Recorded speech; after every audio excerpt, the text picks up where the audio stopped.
Gamers, welcome back to the Xbox post discussion. You heard our thoughts in the pre-E3 show. We were joined by Mo. He's back here again. Pants are evil. They are. We're joined now by Donnie. Welcome, Donnie. What's going on, folks? And Q is back once more. Q, welcome again. Did someone say Loborican? LOBORICAAAANNN! Loborican! LOBORICAAAANNN! That sounded like super white, but we'll go with it. So, Ladies and gentlemen, gamers, Loborican? LOBORICAAAANNN. We will be discussing the Xbox conference that just happened this past Monday. And to guide us as our Sherpa, oh man, I can't talk, Sherpa, through these muddy waters, this dark territory that is the Xbox Empire, Q has all the details and is going to take us step by step by step and beginning now. absolutely. And you know what? When you say darkness, I feel like it's darkness because when you need to go to sleep, when you need rest and quiet and introspection, you turn off the lights. So darkness here is a good thing. Just Turn off the lights. interpret turn it like off the that. lights. So I actually had a very interesting experience with the Xbox brief because I was actually at work in a meeting when it was happening. So what I did is that I had a folder open in front of me, and on the edge of the folder I had my phone underneath the folder, and I had the GameSpot live blog. They were like live posting. So I actually got to experience the Xbox brief first as like a note, like a blog, live blogging basis. And then I got to go back and rewatch it. Actually watch it for the first time, already knowing what was coming up. So that's the first time that ever happens. So I don't know if I don't know if that will impact. I would like to hear how you guys what your experience was. So my experience initially was watching it like out of the corner of my eye on my iPhone as I was continuing to do work. Enjoy it. That's pretty awesome. So the Xbox brief got started pretty fast. I mean, they just straight up delivered. The very first thing they brought up Hold was on, the Q. Hold on. Donnie, Okay. how did you watch it? Thank you, Nathan. I was live blogging it on PlaySomeVideoGames.com and watching the live stream from Microsoft on YouTube. There you Boom! go. There we go. There we go. I will say that the live blog that I was able to follow at work was pretty lame. So I wish I had been able to be in front of my full desktop experience watching Donnie's live blog. Unfortunately, I couldn't. So I wish Ours I was had not lame. Ours was pretty awesome. I'm glad. Next time, I'll make sure I'm not at a work meeting. I'll make sure I take the day off like some people did. So am I allowed to continue now, Nathan? Have I been given permission to begin? I'll allow it. Okay, excellent. So Phil Spencer was pulling no punches yesterday. They said, you know what? I'm pretty sure this is how Phil Spencer talked. He said, "Yo, dogs, let's just get down and dirty out there, dogs." Well, first of all, props on Xbox for honoring the victims of Orlando. Big, huge. I mean, it was the right thing to do. It wasn't like anything too special, but it was the right thing to do. But yeah, right after that, they hit the ground rolling just with the Xbox One S announcement, which is the slimmer and sleeker Xbox One console to be released in August 2016. Did they have an actual date, or is it just August?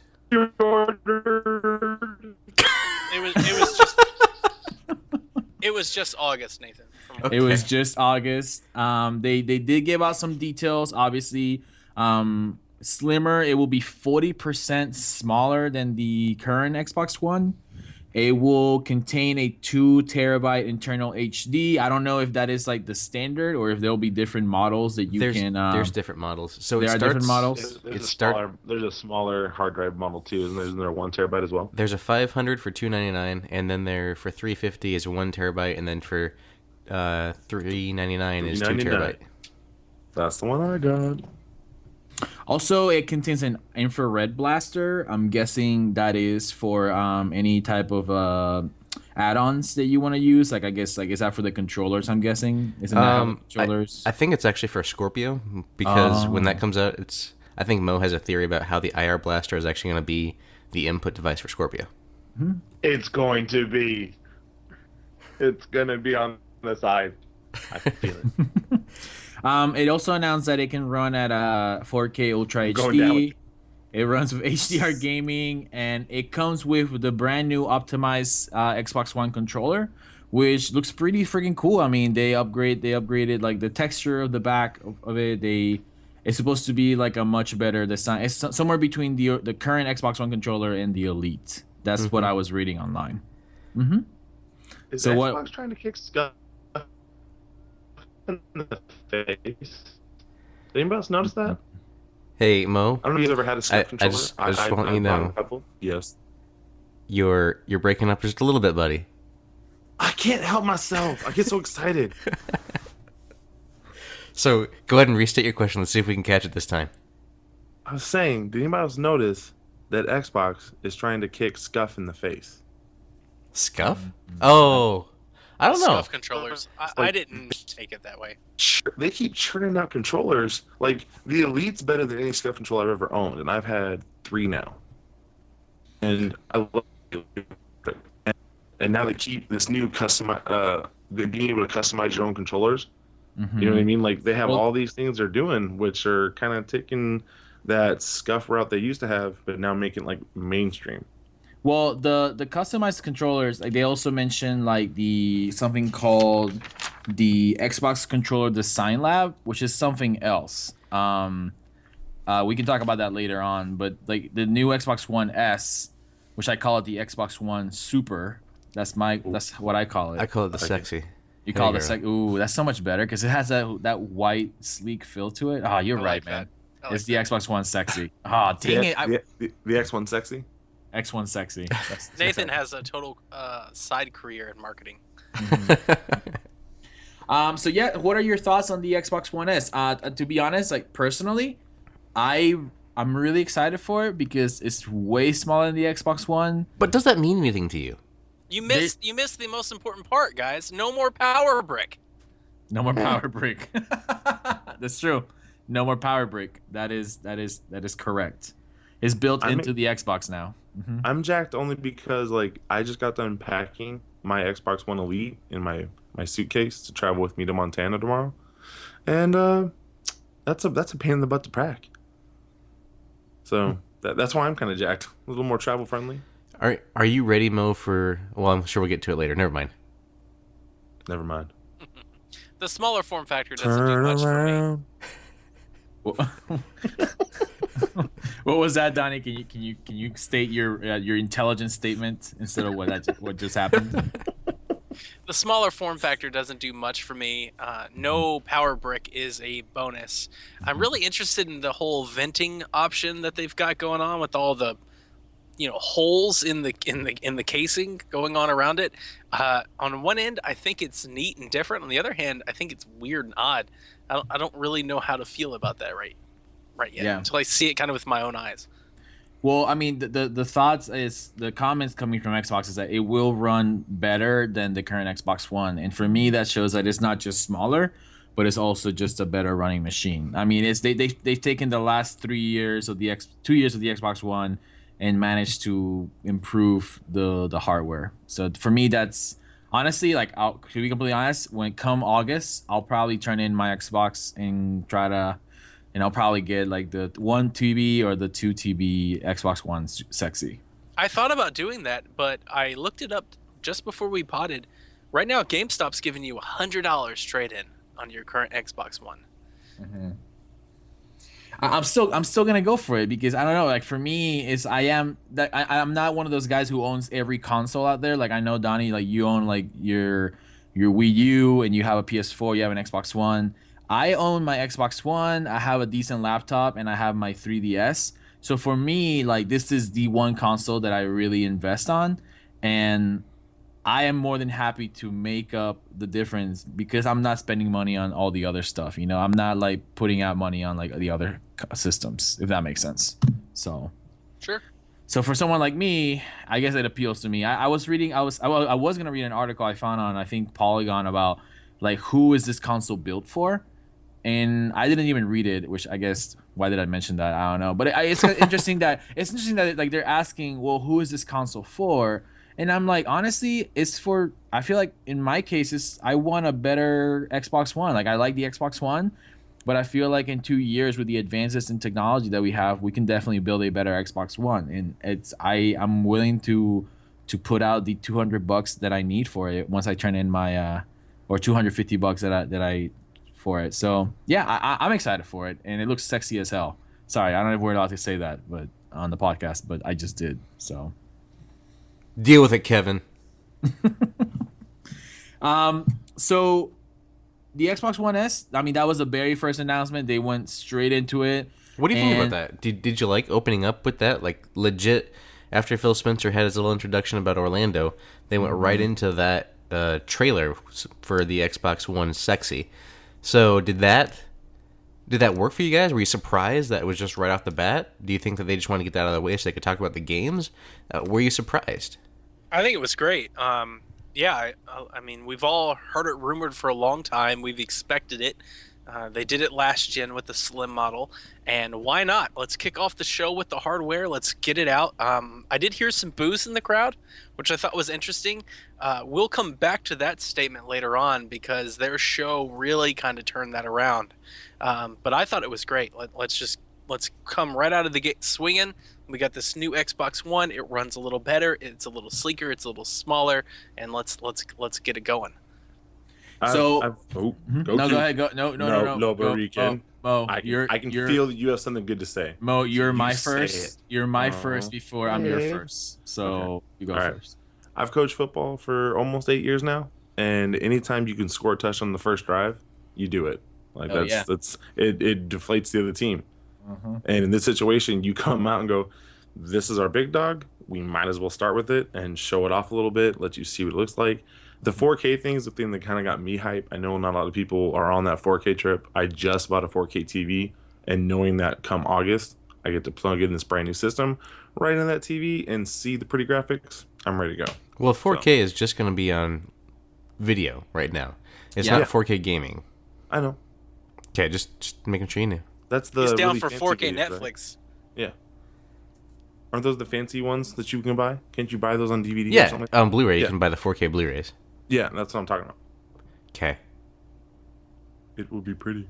it will be. So overall, I feel like it was a pretty solid start. I mean, that's my opinion. I think they hit the ground running, and maybe some people didn't like it. I mean, there's a sector of the gaming community that is against the. I mean, even with the PlayStation Neo, right? Like there's a sector of the community that doesn't like the fact that this might be getting a cycle of mid season consoles, right? Mid generation consoles. So it's possible that some of the angst is coming from that segment of the gaming community. The people that don't like the S, or the people that don't like the Neo also. I don't think that's 100% true. I mean, the S is more of like the slim version, like they did with the 360. You know, like you said before, everyone has had a slim console at one point in their generation, except the original Xbox. So really, they're more upset about the Scorpio, I think, later on. I'd agree with that, Nathan. Okay. So right after the Xbox One Sexy, because we're sticking to that, Xbox jumped straight into the Xbox Play Anywhere initiative. Did they? I thought they had Gears of War before that. No, so Gears of War 4 came out sort of.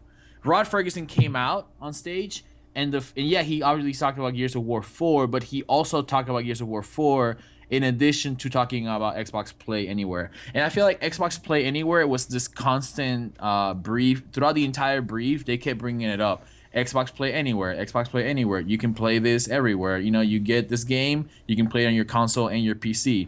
So actually, the first person to actually mention Xbox Play Anywhere was Rod Ferguson on stage. And right after that, he transitioned directly into Gears of War 4. That's correct. Yeah, he jumped into Play Anywhere before they got into Gears. What do you guys think about Play Anywhere? So this is what I was alluding to a little bit ago, Mo, where you could just take your Surface or your Windows 10 laptop and go somewhere and not have to take your Xbox. Just have a controller with you, plug it into your to your laptop, and good to go. My question is, are achievements going to be both? Yes. Can I Yes. double dip? No. Yes. So Can't double dip. I So can't double dip. if it's anything like Quantum Break is currently, Quantum Break is one game, but you can play it on PC and you can play it on Xbox One. The saves transfer between both, and the achievements are the same between both. Yes, but if I go do the whole game on the Xbox One and then I go do it on the computer, do I get both achievements? No, No. you just get another experience. Darn it. It's like picking up and playing your Xbox no matter where it is, no matter where your hardware is. Right. I was hoping that was how I was hoping it was in Work My Way. Is that 100,000 plateau was just like looking at me in the face, and I was like, this would be awesome because I could totally do Gears of War twice. But see, I like it because, for example, like right now, like I'm on the road, right? I'm in Washington D.C. traveling for like a conference, and I wish I could play, my Xbox games right now, but I can't. But I will be able to, and not only that, but when I get to in the future, when I'm on the road, those achievements that I get and all that progress will be part of my Xbox experience. Mm-hmm. But So do keep in mind that you have to have a good laptop, like a decent spec laptop to play your games on there. Yeah, that's completely fair. I mean, I guess, I'm not taking everything into account. I'm just taking into account the fact that technologically we can do that in the future. Right, that yeah.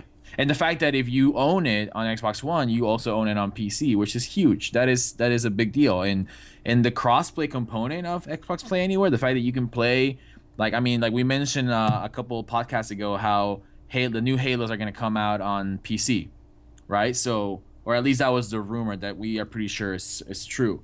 Well, now if you want to play campaign with your buddy on PC and you're on a console, now you can. Because you have that crossplay. And guess what? If you one day want to do it if he wants to play on console because he gets an Xbox One down the road, he doesn't have to rebuy all the games. He can just own them already because he bought them through the Xbox store. I just think it's a win. I'm sure some people out there might not be, like Mo might be whining about it, but he's always gonna whine about stuff. So I just feel like it's a win. And if there's like a negative side to this, I'm happy to hear that out because I haven't come across it yet.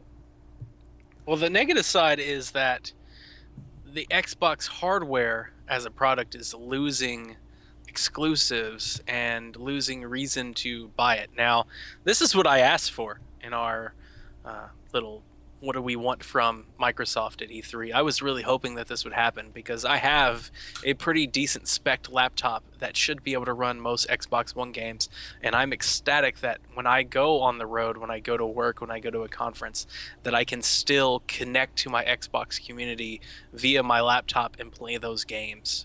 I think that's a great win. I do think I can understand the argument where the Xbox hardware brand is losing an exclusive, but I think that business model is losing overall. I think the future is you buy your game and you can play it anywhere, and Microsoft is really pushing that message and advancing that platform. And I'm way behind it. I'm a big fan.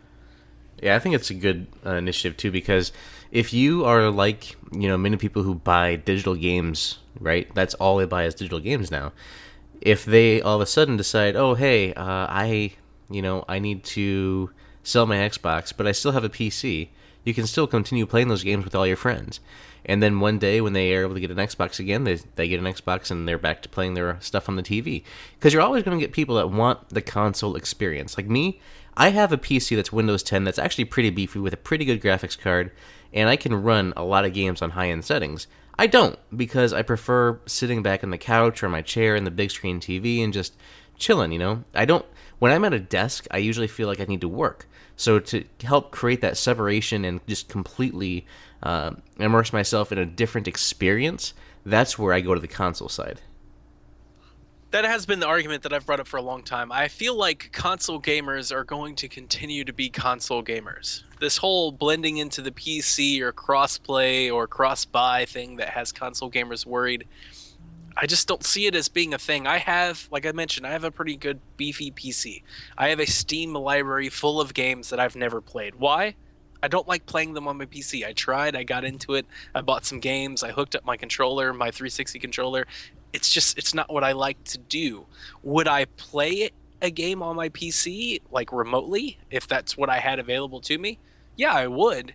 But the experience that I want to play is on my TV on my console. I like the fact that I bought this box, I get to hook it up, it plays the games that I want.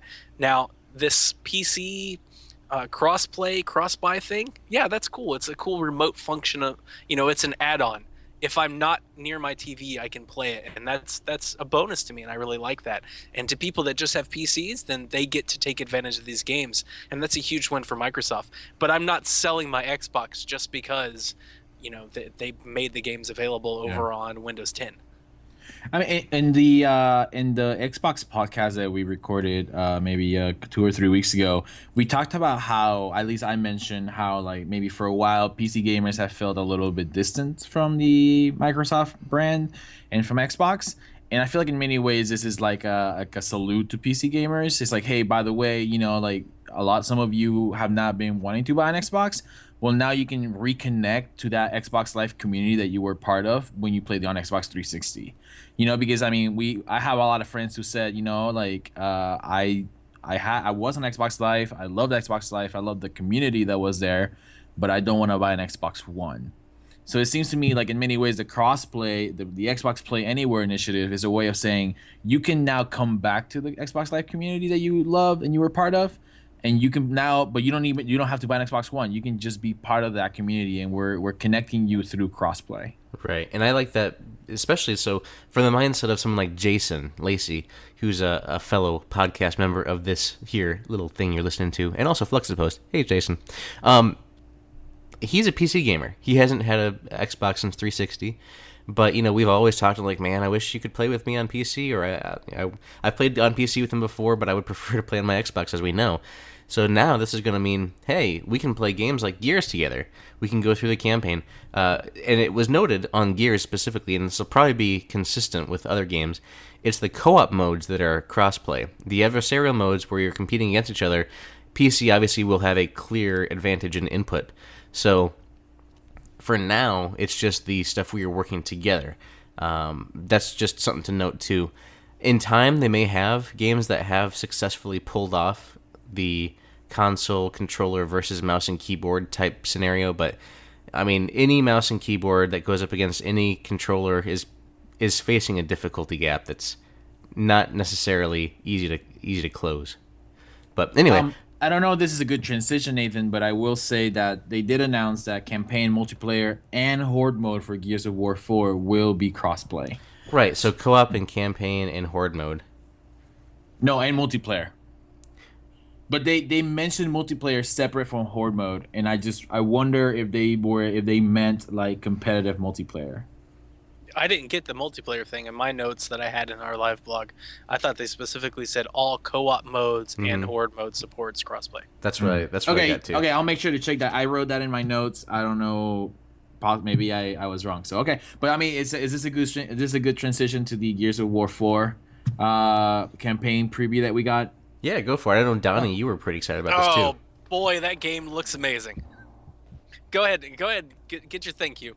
So yeah, I'm gonna be honest. I'm Donnie. I love you, man. I want you to lift me up, brother. If I get down, yeah, I sure. want you to pick me up. I felt about this campaign preview the same way I felt about the Halo 5 preview a year ago. So super excited and really good. Perfect in every way. I felt like the most exciting moment was seeing, and I guess if you haven't watched the brief by now, this is a spoiler. So seeing Marcus Phoenix face near the end, like that for me, that was a moment I was like, heck yes, Marcus Phoenix, old dude, get some. But up to that point, I was like, man, this campaign level I'm not feeling it. I don't know if it was the mission itself. I don't know if it was I just felt like I couldn't really see the awesomeness of the campaign. I feel like a lot of things that Gears of War has going for it is how much detail they put into the environment and the architecture. Like, I don't know if you remember that first mission in Gears of War 1 when you're running around and you see like the city like falling apart and like the ruins and stuff like that. And I'm like, oh man, this is so beautiful. And I feel like that mission that they showed did not give me that. Like, yeah, it showed me the weapons. It showed me how the weapon systems work. Yeah, that's great. but it didn't show me the beauty of Gears of War and the detail that they put into how how they create that world and how beautiful that world looks. And yeah, and I felt the same way about Halo 5 Guardians a year ago. I felt like the mission they showed me, yeah, it was fun, but it was a little bit too Call of Duty. You know, that little kind of like first person tunnel, cinematic / action thing. I felt like it was too much of that for Halo 5. And Gears of War, it wasn't the same thing that got me down, but it was also kind of like, I don't know. Maybe Donnie, help me out, man. Show me the light.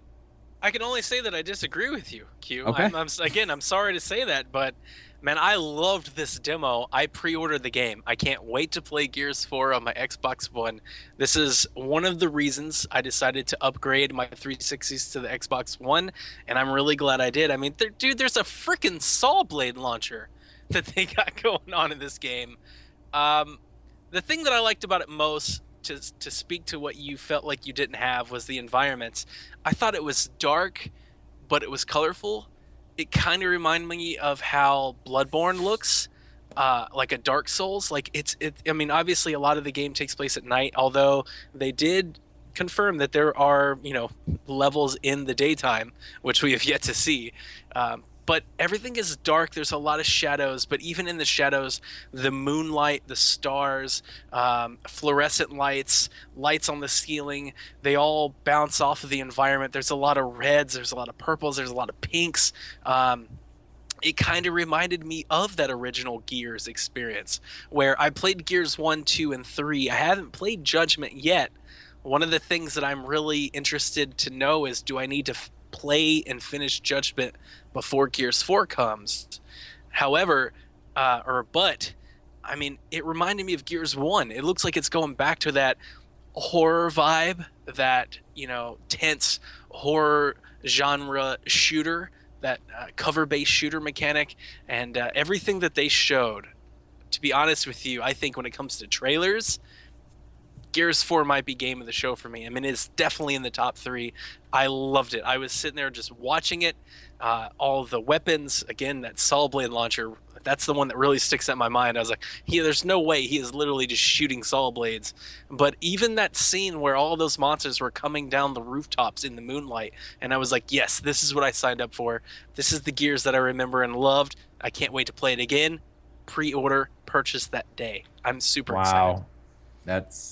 I feel like I honestly, I need to watch it again. Maybe, I don't know, maybe I was tired, maybe I don't know, maybe I had a bad lunch, I don't know. Hearing you talk about that trailer really makes me feel like I missed something. I need to go watch it again. I am not doing it justice, I guess. Nathan, Mo, what are your thoughts? Go ahead, Mo. This was the third best game shown at E3 so far, in my opinion. And I think part of what you're missing, Q, what other people might have missed, when all of us play Gears a little different. I searched for every cog tag. I was climbing over, jumping over things, and I think maybe you were on that same track where you were experiencing that whole level, and a lot of people just went from point A to point B.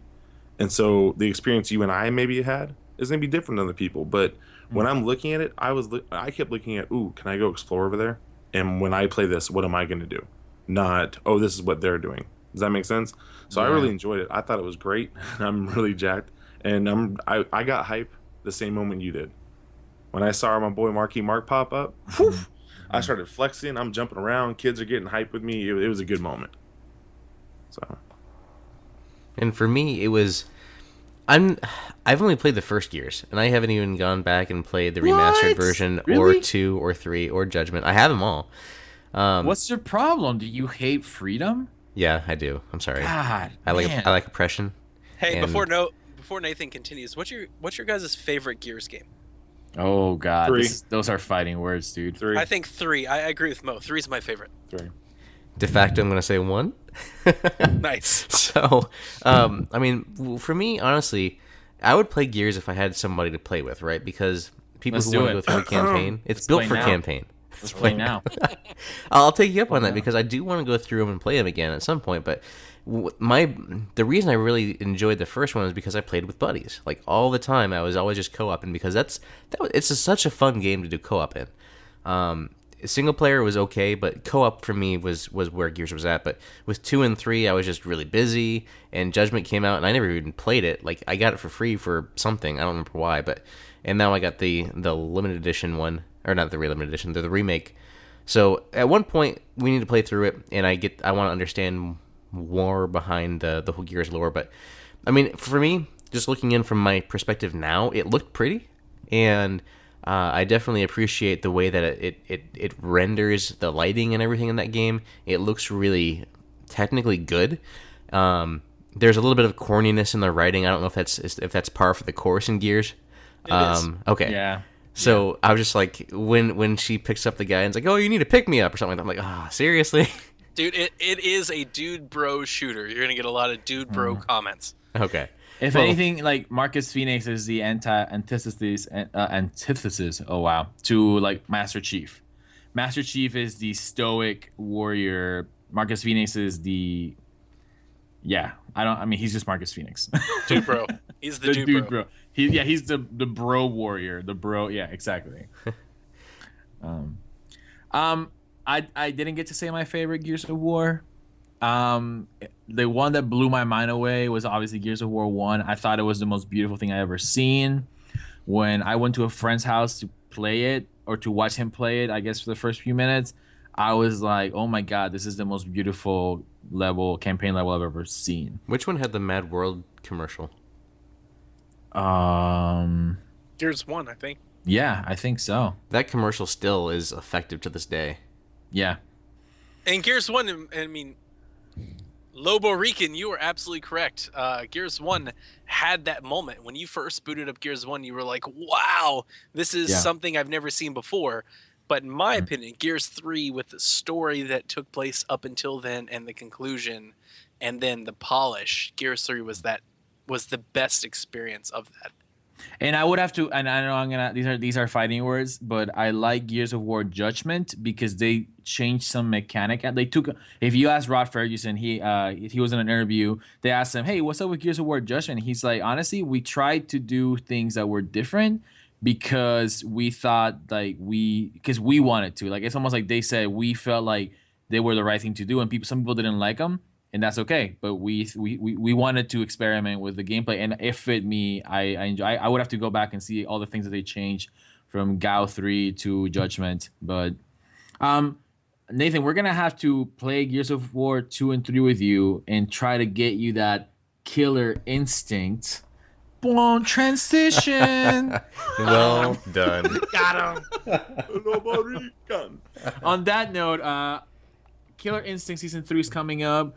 And just, on the same theme of Gears of War, General Ram. Am I saying that right? General Ram. I don't remember if that's how you say his name. He's one of the villains from Gears of War 1. He's one of the big bosses that you see in a cutscene very early in the game. Sorry if that's a spoiler, but if you haven't played Gears of War 1, I'm sorry. Come on, even I've played it. All right, exactly. So just like the Arbiter was added to Killer Instinct, maybe like a couple of months ago, Season 3 will include General Ram, who's a bad guy from Gears of War, which is cool. I'm glad that Microsoft is taking these other IPs that they own and these characters that people are into and people like and people miss. It's like, hey, you might not get to see this character anymore, but here is on Killer Instinct. So, do we have any Killer Instinct fans here? I'm not a big Killer Instinct person, so I don't have much to add on that end. Back in my younger days, I used to play it, but dude, anymore, I can't move that fast with my controller. It's not doing anything for me. My only Killer Instinct comes in Madden.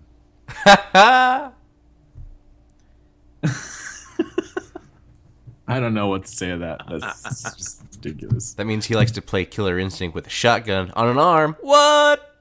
You guys didn't know Rob Gronkowski's a member of the Killer Instinct group? Season 2? I was going to ask you, what if they put the Seahawks in Killer Instinct? Oh. Too OP. It's not fair. They would never lose.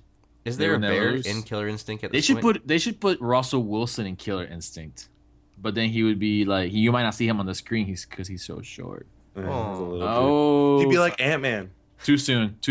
Sorry.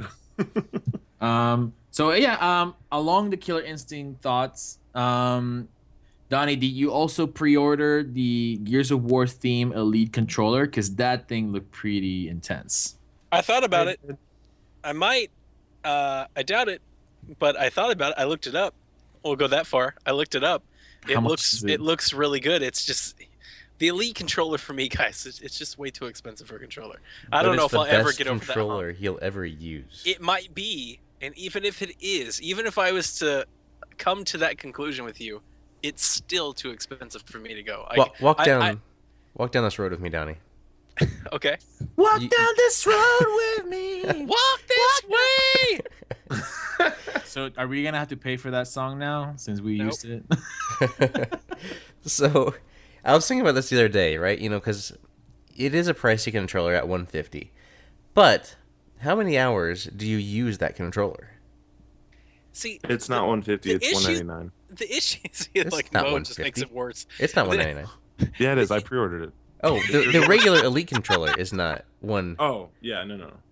You, The issue that I'm having with it, Nathan, is I play Gears and Power Star Golf and Halo Wars 2 beta today with my controller, and my controller's fine. Like, I don't feel like I need an upgrade. There's See, nothing wrong with my controller. it's fine right now, but do you want it to be fine? It's You want to be Xbox One sexy fine? You want to be ready It's- for that sexy little sleekness? it's above average. It's better than You want to most. caramelize me? The right way. You want some chocolate with that, son? And I got a new song titled Nutmeg for you, by the way. But I am saying though, the Xbox Elite controller, even though it's $150, I've played over 300 hours with that controller. It's worth it to me because of the feel, the use, and just the build is just so good. And you can change it out with different sticks if you don't like the way things are happening. You got the paddles on the bottom, or on the I can't talk, on the bottom, and you've also got the hair trigger lock. So if you want to use that, you can. For me, it's worth it. Just as a guy that's a casual gamer, and I guess I'm more than a casual gamer these days, but as a guy that plays, The Witcher, or not a ton of Call of Duty type stuff, but just games by myself a lot of times, it's great because you are playing The Witcher for 100+ hours, and you got an excellent controller to do it with. So I've used because I have my original controller plugged into my PC for using the stuff on the PC right now. And man, just going back and forth from my console to my PC with that other controller, it feels so different. I mean, once you experience the Elite controller, you will not go back. I'm hoping to pick one up from somebody when they get into financial hardship, and I can get one on the cheap. Once you experience Elite, baby, you don't go back. So I thought it was a very awesomely designed controller. I was kind of jealous because my big lifelong franchise is Halo, and I was kind of bummed that there is no equivalent Halo Elite controller, because they have like a regular controller that is like Master Chief, it's custom painted to like Master Chief's armor, but it's not an Elite controller. And I was like, I want the Master Chief Elite controller. But They anyway, do have a Master Chief Elite component switch. So like all of your buttons would be like Master Chief themed. I only know that because I bought it like a week ago. for the Elite controller. Yep, it's made by PowerA. It's a pretty good setup. But and they're it's a really third nice. party though. It's not Xbox. Yeah. Just saying, they do have something. Because I love you. I wanted to share that. Well, you're my first, Mo. You're my first before I'm your first. You're my boy, Blue. So the very next thing that came up on the Xbox brief was Forza Horizon 3. Yes! Which will release September Here comes Nathan. 27th. I will, before Nathan goes crazy, I will drop that it has crossplay, also just like Gears of War 4. I'm just gonna go ahead and say that every new Xbox game, they say that it's gonna have crossplay. So I'm going to assume from now on that every game has crossplay unless they say it doesn't. The exclusives, at least. And the feature that I thought, yeah, exactly, the exclusive. And the feature that I thought was really cool is that it has the instant co-op. That, yeah, I know you don't always know if what they show you at the brief is like real gameplay or if it's like a pre-recorded video. But if it works the way that it works in the brief, in the Xbox brief, then that is pretty spontaneous co-op. I thought that was pretty awesome. How like the people just joined and they were boom, they just showed up in the game. That was pretty awesome. Yeah. Nathan, you're allowed to pursue. Whew, okay. Yeah. Where to begin? So this game, guys, looks fantastic. Looking at the visuals, at the Australia that they created for this world, the beach, the kangaroos, the wildlife running around, all of the intense storms and stuff like that. Driving in those conditions is going to be great. Have you guys? I know you have, Mo, but Donnie or Q, have you played a Forza Horizon game yet? I have not. And so this came up in the Xbox podcast that we recorded. I actually haven't, but I intend to. Okay. You need to play it because here's the thing with Forza Horizon. When you are on the asphalt, it feels like any other racer. I mean, you control your car just as you would expect it and things like that. As soon as you start to go off-road, they have put in so much work in how the tires meet any sort of ground conditions. Gravel, grass, dirt, the beach, sand, going into water. Dude, I cannot wait to just drive my car into the water just to see what happens. This game looks so fantastic for one thing. The way that the seamless multiplayer just works together between any Xbox and any PC with Windows 10. I mean, I'm kind of jealous of the dude that has the super setup with the wheel and everything, because I would love to play it that way, but that's never going to happen for me. But I do love that game, the Forza Horizon 2. And with 3, they're just amping it up. It looks like it has just the visuals that 6 brought plus, and it's got even more customization, because they said that one of the cars that the girl was driving was with a wide body kit. And in the other Forza games, I don't think you could do wide body kits. You could do engine swaps out and do different other little minor conversions, but I don't think you could do a body kit like that. So all the tweaking and stuff that they had and they've been bringing to the Forza Horizon series, because it's not known for the track and the tweaking so much as the traditional motorsport series, is awesome. Because I love Horizon because it's so fun. Like you saw it in the game, they were racing a dude with a helicopter that was dragging a guy around. There's just crazy races that happen.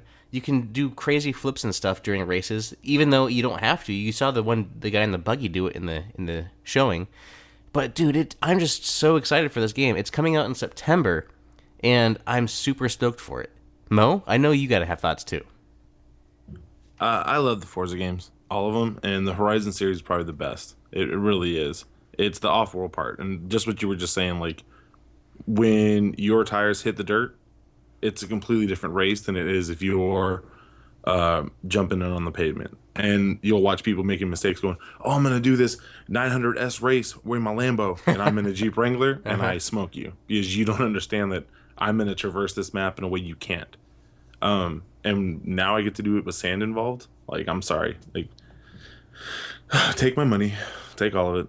Let's do this. Take my money, take my song. They took my money.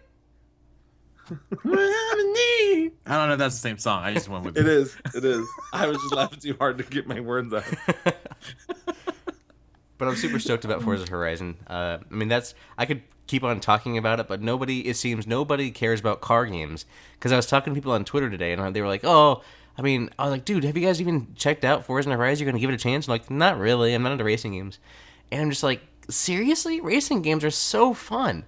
I don't understand. Like, there is adrenaline with racing games. If you're racing and you're going 120 miles an hour, 200 miles an hour, and you're going around curves and stuff, like you feel adrenalized. Nathan, I'm not really into racing games. I feel like your enthusiasm makes me want to give it a try, but I feel like I need one of these Horizon games to hit games with gold for me to even give it consideration. Like, because I'm not really into racing games, because the last 10 years, the more and more they've ventured into simulation, the more and more I found them to be harder to pick up and play. That's the more the and more beauty I've of just Horizon. went away from them. So Horizon has the customization, but it also has just the fun. Like, I can see people not liking motorsport. Motorsport's an acquired taste. Forza Horizon, on the other hand, is just... It's a playground. Like, it's made by a company called Playground Games, and it is a playground. It's so fun.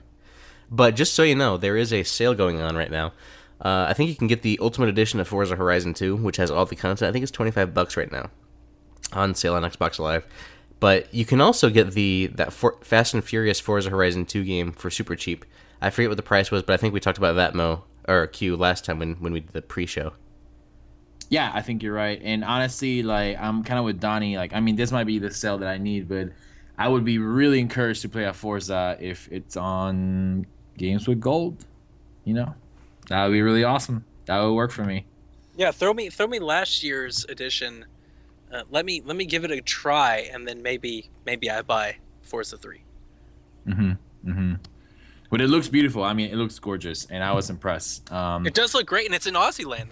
There's kangaroos, which I read was new. It's a new thing. Yeah, I don't think there's been any wildlife before except maybe birds. Can you run over the kangaroo? Dude, you going straight there? What up? I mean, I'm just saying, like, can you or can you not? Like, are you going to give me that freedom, or are you not going to give me that freedom? I don't know. Anyway, following Forza Horizon 3, and probably one of the moments on the Xbox brief that I was like, really, was Recore. What I've labeled a platform adventure pseudo shooter game. We had I guess we had sort of a trailer, and then we had some gameplay shown of the main character shooting something like looks like a plasma gun or a plasma cannon. When I looked at it, to me, it looked like a Mega Man that you play in third person, and which is not a bad thing. But that's the impression that I got. Like, if I was watching, I was like, how do I interpret this as? And it really came to me like, oh, this is almost like a Mega Man that you play in third person. What do you guys think of the Recore? I have my thoughts, but I want to hear what you guys say first. I pre-ordered it. Really? The collector's edition. What? I'm really excited about it. Did you pre-order everything? Dang it, Mo. No, I Not how it pre-ordered works. 10 things from E3 exclusive. Okay. A lot of it I already had pre-ordered, but those pre-orders just opened up, and 2 of them are for the same game. Oh my! I took the opposite approach. I saw this game, and because of the style and the visuals that they're using, everything was very brown and sandy and beige, and it kind of reminded me of that 360 era where everything was kind of in that color palette. You know, the Mega Man comparison, I think, is real. It looks like a Mega Man game. I'm not a huge fan of Mega Man games, but you're right. You do a lot of jumping, platforming, do a lot of shooting. I thought it looked like a good game. I don't think it looked like the AAA, tentpole game that they may have introduced it as last year, so I'm kind of down on it.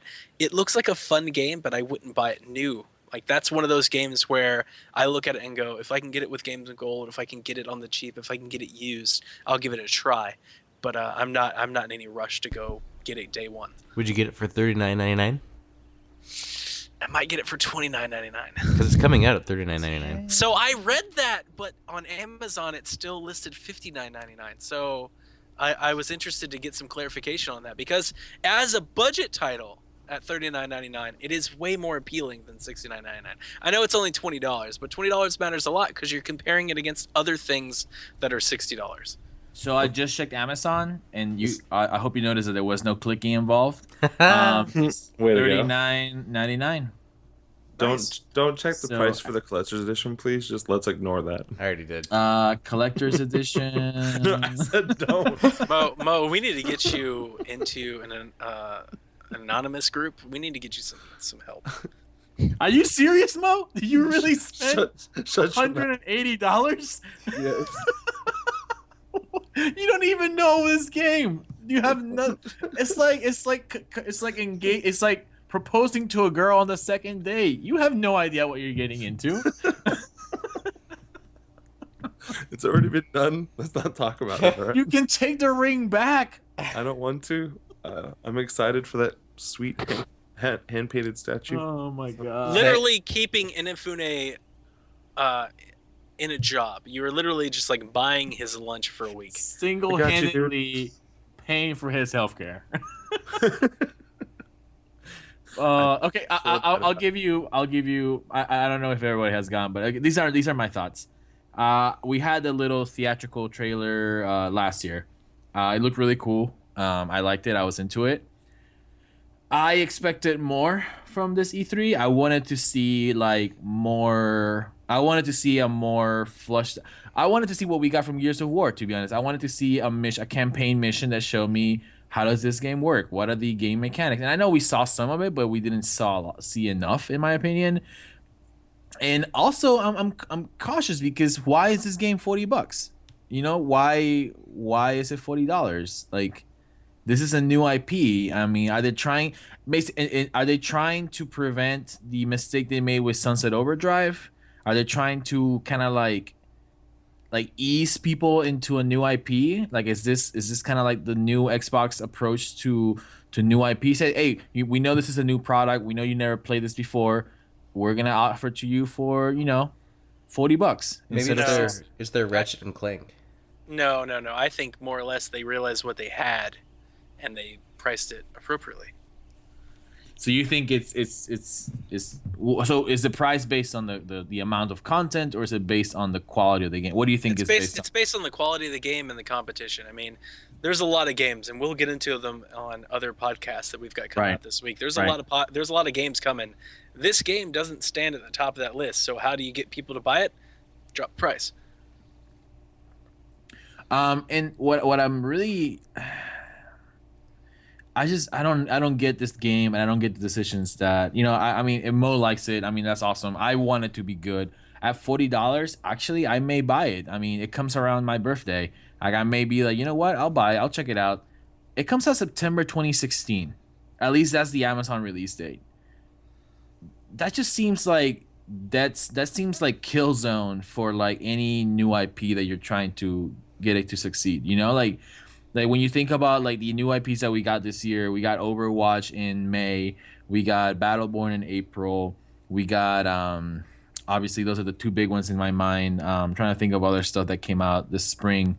But it just seems like, why would you be releasing a new IP that is untested in the middle of like the gaming kill zone, which is what I called, the block of gaming between September and November, right? Like that's like for me, that's like gold. That's like the golden zone for IPs.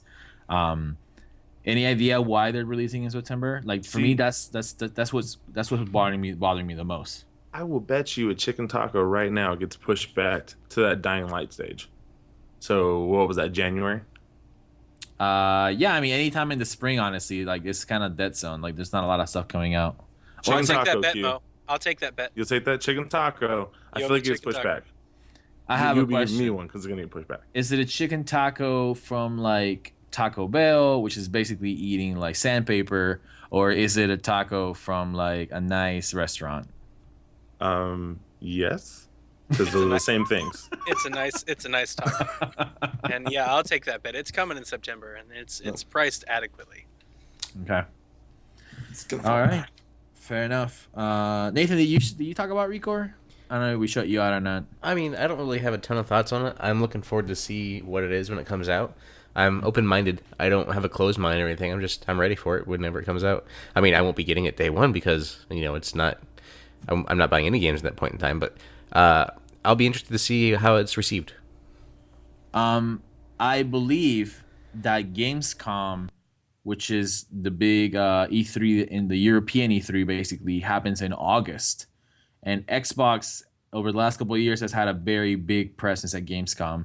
So I wouldn't be surprised if Gamescom, basically which happens a month before Recore releases, I wouldn't be surprised if we saw like a big gameplay trailer release there. Maybe they're holding their cards.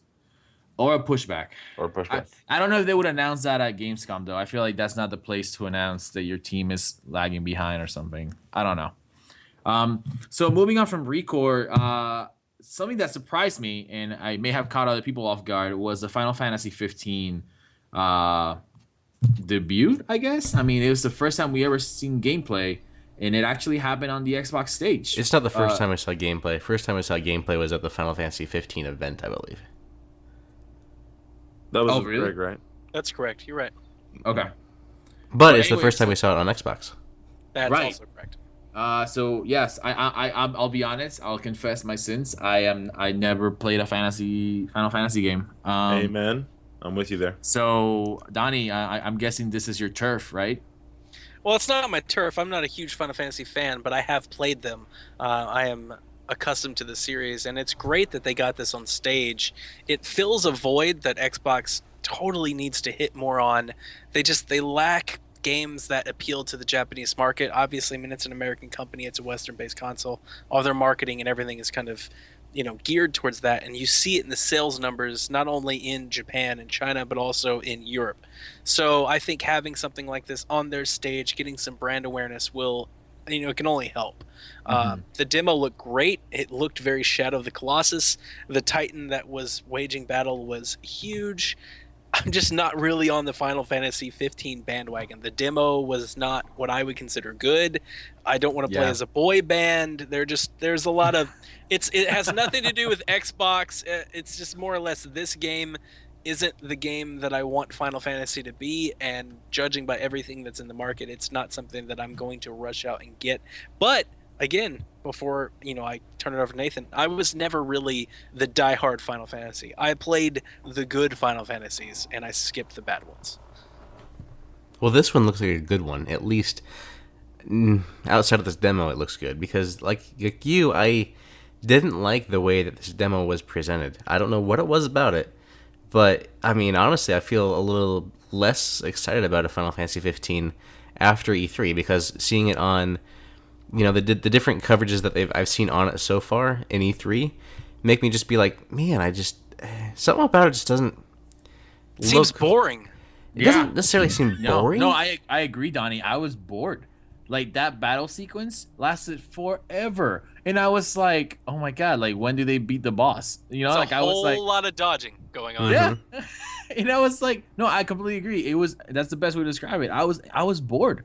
I was incredibly bored. I'm like, this doesn't look fun to me. Like, I don't want to play this at all.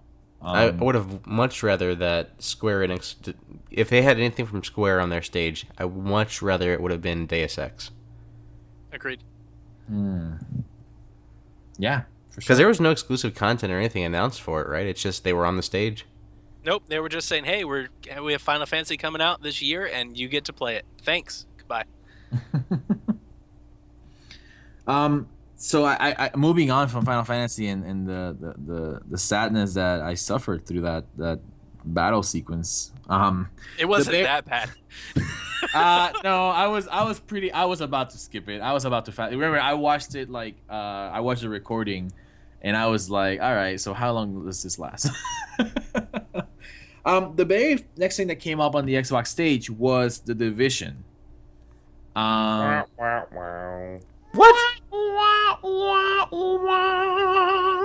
No. Yeah. So I tweeted a very funny tweet that got several retweets where they came out and they said The Division broke records, and I wrote, did they say The Division broke records or The Division was broken? I didn't hear them correctly. So a couple of things were announced with The Division on stage at Xbox, which was the Underground.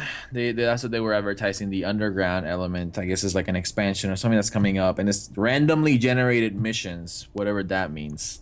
And urban what do you mean, whatever dungeons. that means? You know what randomly generated missions are?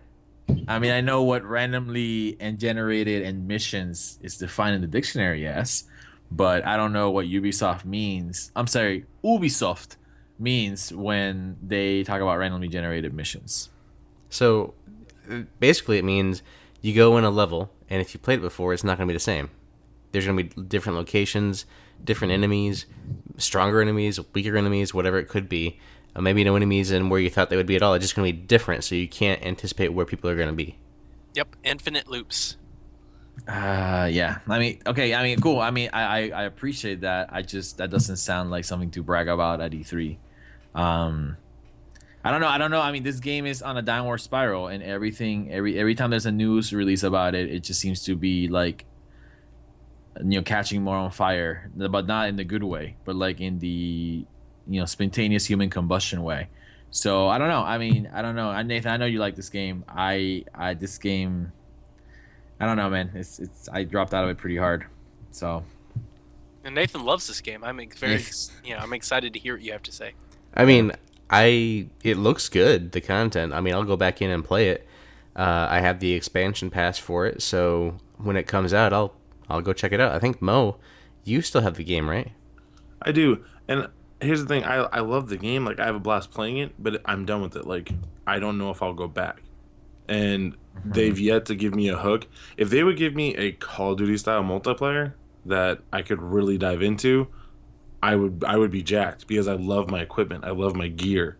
But going into the Dark Zone hold no appeal for me because we've had so many people cheating. I mean, me, you, and Dan, we jumped in and played, and we had that one dude who literally with one shot wrecked all three of us.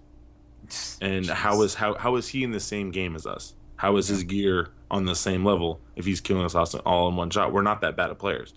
And I don't want to, I don't want to talk about another brief outside the Xbox, but just to quickly touch on, so the Division came on during the Xbox brief, and later that day or the next day, the Ubisoft brief actually talked about player cheating, and it's like, great, highlight your mistakes, highlight them on the international live stream. It just, I don't know. When this came up, I just rolled my eyes and I was like, I know there's probably a contract between Ubisoft and Xbox for Xbox to be like the lead console on this game. I don't know. I also have the season pass for this game and I haven't played it in like 3 months maybe. Yeah. So I get depressed the more I talk about it. So moving along, the very next thing that came out on the Xbox stage was Xbox Live Update. So basically, the UI for Xbox, your Xbox One, will get an update. You will now be able to play background music while you blast through Halo and Destiny and anything else that you play. Am I the only one that doesn't like that feature? I like the jacked for feature. it. Yeah, Because I'm a big fan. I'm a huge fan of game music and the composition of music within games. And when I play a game, I like to fully immerse myself. I don't want to listen to other music. I mean, if I do anything, I listen to a podcast from my phone, but I still enjoy listening to the music that they present to me in the game. Am I old-fashioned? Is that what it is? No, I so, don't think you're yeah. old-fashioned, but I will say this. I feel like that's one of the hooks that got me in the 360 to begin with. I remember playing Grand Theft Auto, maybe even Xbox. I remember playing like Vice City and being able to plug in my, Zune or iPod and listen to my own music. And I remember being able to play, Grand Theft Auto 4 and listen to my own music. And when I play Madden and NBA and any sports games, I'm usually listening to my own music, dubbing over the stuff. I get what you're saying, Nathan, and I love the score of a game when it's good. And usually when I play a game for the first, 10 or 20 times, that's what I'm doing. But if I'm playing something I really like, let's say like multiplayer, like Gears multiplayer, and I've played it over and over and over again, I just really like to play it. Sometimes, man, I just want to throw on some Led Zeppelin and just play, as opposed to hearing, everybody's over and over and over again. So where's the music feeding from? Like, is it coming from Xbox Music? Is it coming from what is feeding the music? Where's the playlist coming from? So I'm assuming with the background music that they're saying that you'll be able to play it off your own drive, which I'm kind of upset we haven't been able to do yet. Because like I said, that was a feature that you could do on 360, I believe at launch. I want to say at launch, if not at launch, very early in the life cycle of that console. Very early, like 2008, 2009 early. So this is something that was there that went away, and I hate when things go away. So I'm glad it's coming back. I'm not like ecstatic. It's not a go buy an Xbox thing. You can do it on PlayStation 4 already, but I'm glad that it is happening, and it is something that I do enjoy. I'm hoping they give us app use with it because, like, right now, I have yet to play Doom listening to the game score. I put on the radio and I'll listen to 103.3, our local station here, just because the music I felt like was giving away when the demons were popping up. I don't like that. That's one of the best parts. See, I like jump scares. So man, I like it when it's like, I'm like, yeah, let's kill some demons. Yeah. I'd much rather listen to music while I'm playing Power Star Golf, to be honest with you. Mm-hmm. So along with the background music, you will get language region independence, which I thought already came with the Xbox One because a couple months ago I switched my Xbox to Spanish just to see what it was like. and I put on Halo 5, and my Halo 5 was in Spanish, and I played the campaign, and the cutscenes were in Spanish, and I don't know why this is a new thing. I thought that was already part of the Xbox One build. But apparently now, no matter what region of the world you live in, you will be able to set the default language to whatever you want. Well, maybe in like Germany it says a default to German, but then you can change it to English because, I mean, in the United States, it's not uncommon to have English or Spanish options. Okay, that's fair. That's fair. So maybe for other regions of the world, they'll now be able to switch to whatever English. Honestly, if I knew English, I would rather play in English because I feel like that I'm getting like the original voice actors, and I feel like the game is played the way it was meant to be played. And along with that, Xbox Live is getting more servers. I guess they're adding a lot more servers for their services, and we will get Cortana AI on the Xbox user interface. And we're also going to get clubs and looking for group. And yes. arenas. Looking for groups, clubs on Xbox Live, and arena tournament platform. Overall, I think this is a pretty. I mean, obviously, it wasn't like a mind-blowing home run from the Xbox brief, but it's actually like a lot of these changes are pretty cool and they're very positive. The Cortana thing is really fun. I got it in the last update because I'm a preview member, and really, really seamless and easy to use. I have mixed feelings about her so far. Is she gonna take over my computer and like kill me? Yes, that's the road that's going down. Actually, so I use Cortana on my Windows 10, and I think it's cool. It's a cool function. I mean, I don't know. I mean, I'm not against it, and I'm not like overly for it. I think it's cool. If you have Kinect and you ever use the Xbox On feature, now you have to do Hey Cortana Xbox On or something like that. Everything you do has to start with Hey Cortana, which I kind of don't like. Like my wife, she texted me the other day. She's like, "Hey, I can't get the TV to turn on." I'm like, "Oh, you gotta say Hey Cortana Xbox On," because she uses the Xbox voice commands all the time, like I do, changing channels on the TV or turn the volume up and down, whatever. And I mean, I don't think she's interested in learning new commands or being like, "Hey Cortana, do this or that." So it'll be interesting to see after a month or so of use if she's just like, "Okay, where's the controller all the time?" Yeah, but going back to the clubs and Xbox Live thing, I think that's really cool. But here's what I want. Here's what I want from these updates. I want the app on my phone to be more useful. Did you see that they updated the app on the phones the same day? I did, and I liked it. I like the new app. It looks way better, and I really like it. I want it to be more useful, though. When they add these looking for groups and these clubs on Xbox Live, I want that to be a function I can access on my phone. I think it will be. Yeah, I mean, and I if I were them, I would probably go for that move because I feel like I am on my phone more often than I'm on my Xbox. And I feel like I would love to be. It would be a great way to improve the Xbox community by allowing people to access their Xbox friends beyond just their console. Like right now, I can access Xbox Live through my computer, right, with the Xbox app. Well, great. I want to also be able to do that on my phone. I want to be able to access those clubs and those groups through my application. So I hope they really take that into account. Are any of you coal miners? Like, do you guys, any of you work in the mining industry? I do not work in a mine. That's too bad because if you guys were, I would say you would have to work on your Minecraft transition. So that was pretty bad. That was the best one ever. Don't listen to them. Keep doing this more and more and more. So basically, the very next thing on the Xbox brief was Minecraft crossplay. Obviously, Microsoft owns Minecraft. They bought it a year ago, 6 months ago. I don't know. It seems like over a year ago that they bought the IP. And basically, what we got on stage was that lady that I forgot her name. And that guy who was even more forgettable. He was playing on his Surface tablet, and she was playing on the Xbox, right? And I'm not a Minecrafter. That is not my thing. I've tried to get into it in the past, but I've never actually done it because I have other games I want to play. Is this something that people have been asking for? The Minecraft crossplay? Is this something that people want? I don't know, and I'm going to step out of this conversation because I know nothing about Minecraft. Well, I'll step in. on that note, because I think it is something.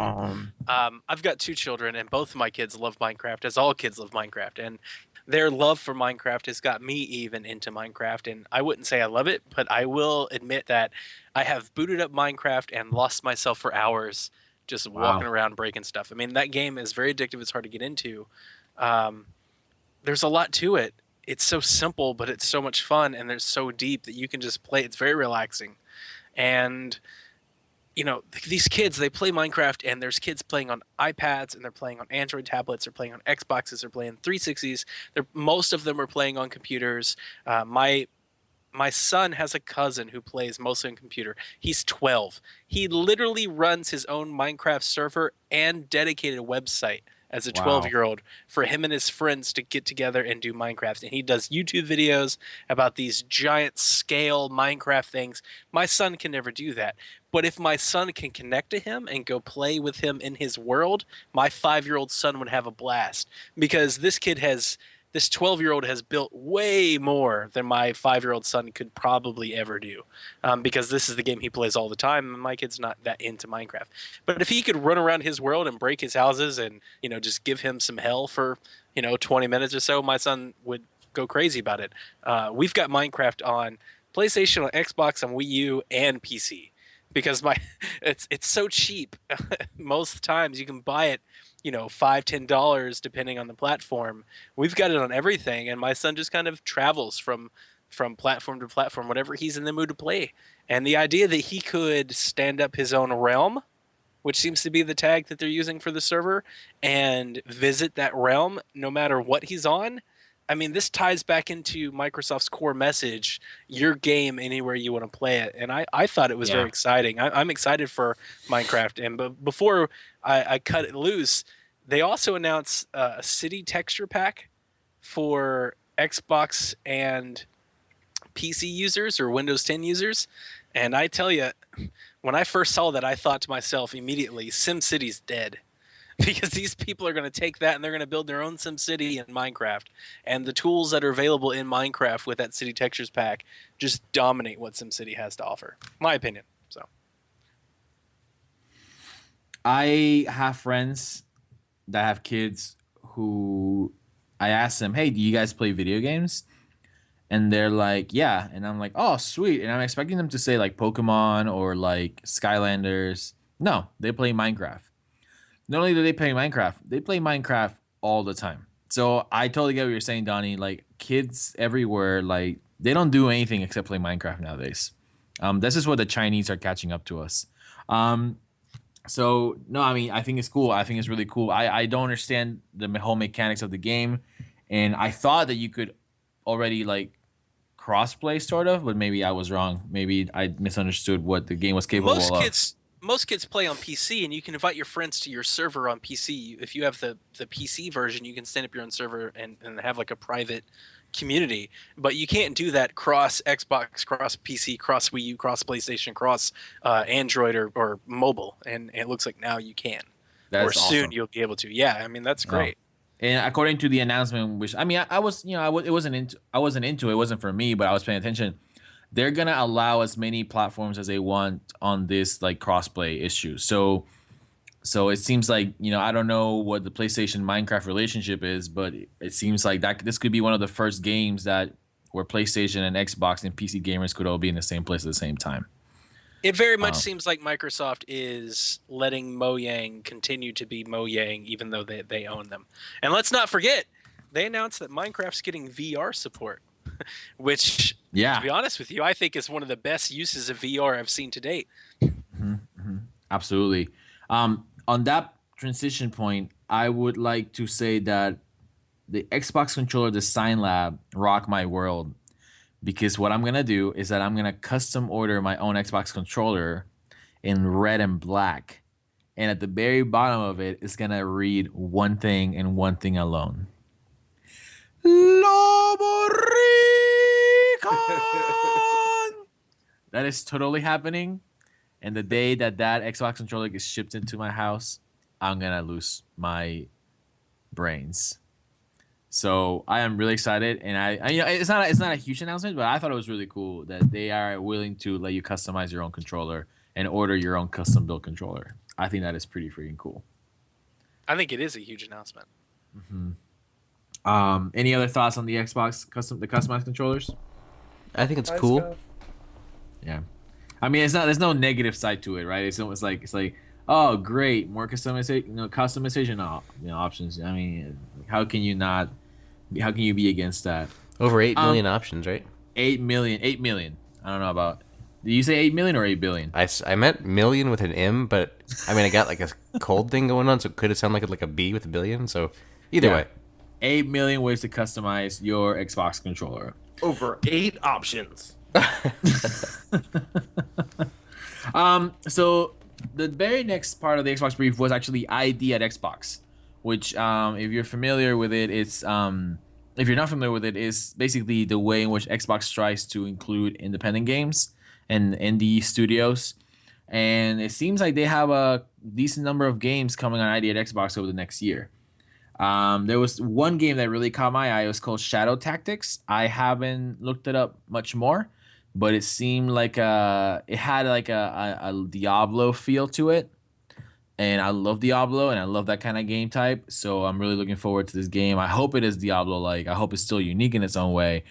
But once again, I feel like Xbox is doing a good job just opening the Xbox to independent studios to kind of show their stuff. Did you guys catch any games that that seem interesting to you, or like? Donnie, I know there's one that you want to talk about.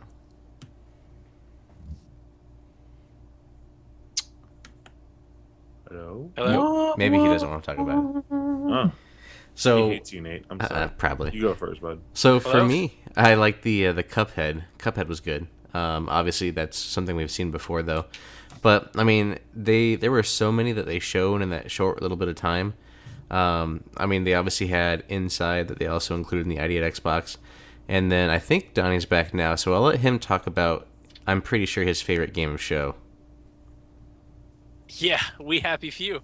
I was so excited when you said ID at Xbox, and then my call dropped. So I'm sorry if I missed anything. I heard Inside. If you didn't mention it, Limbo is free for anybody that hasn't played it yet. Go get it. It's a great game. But we happy few.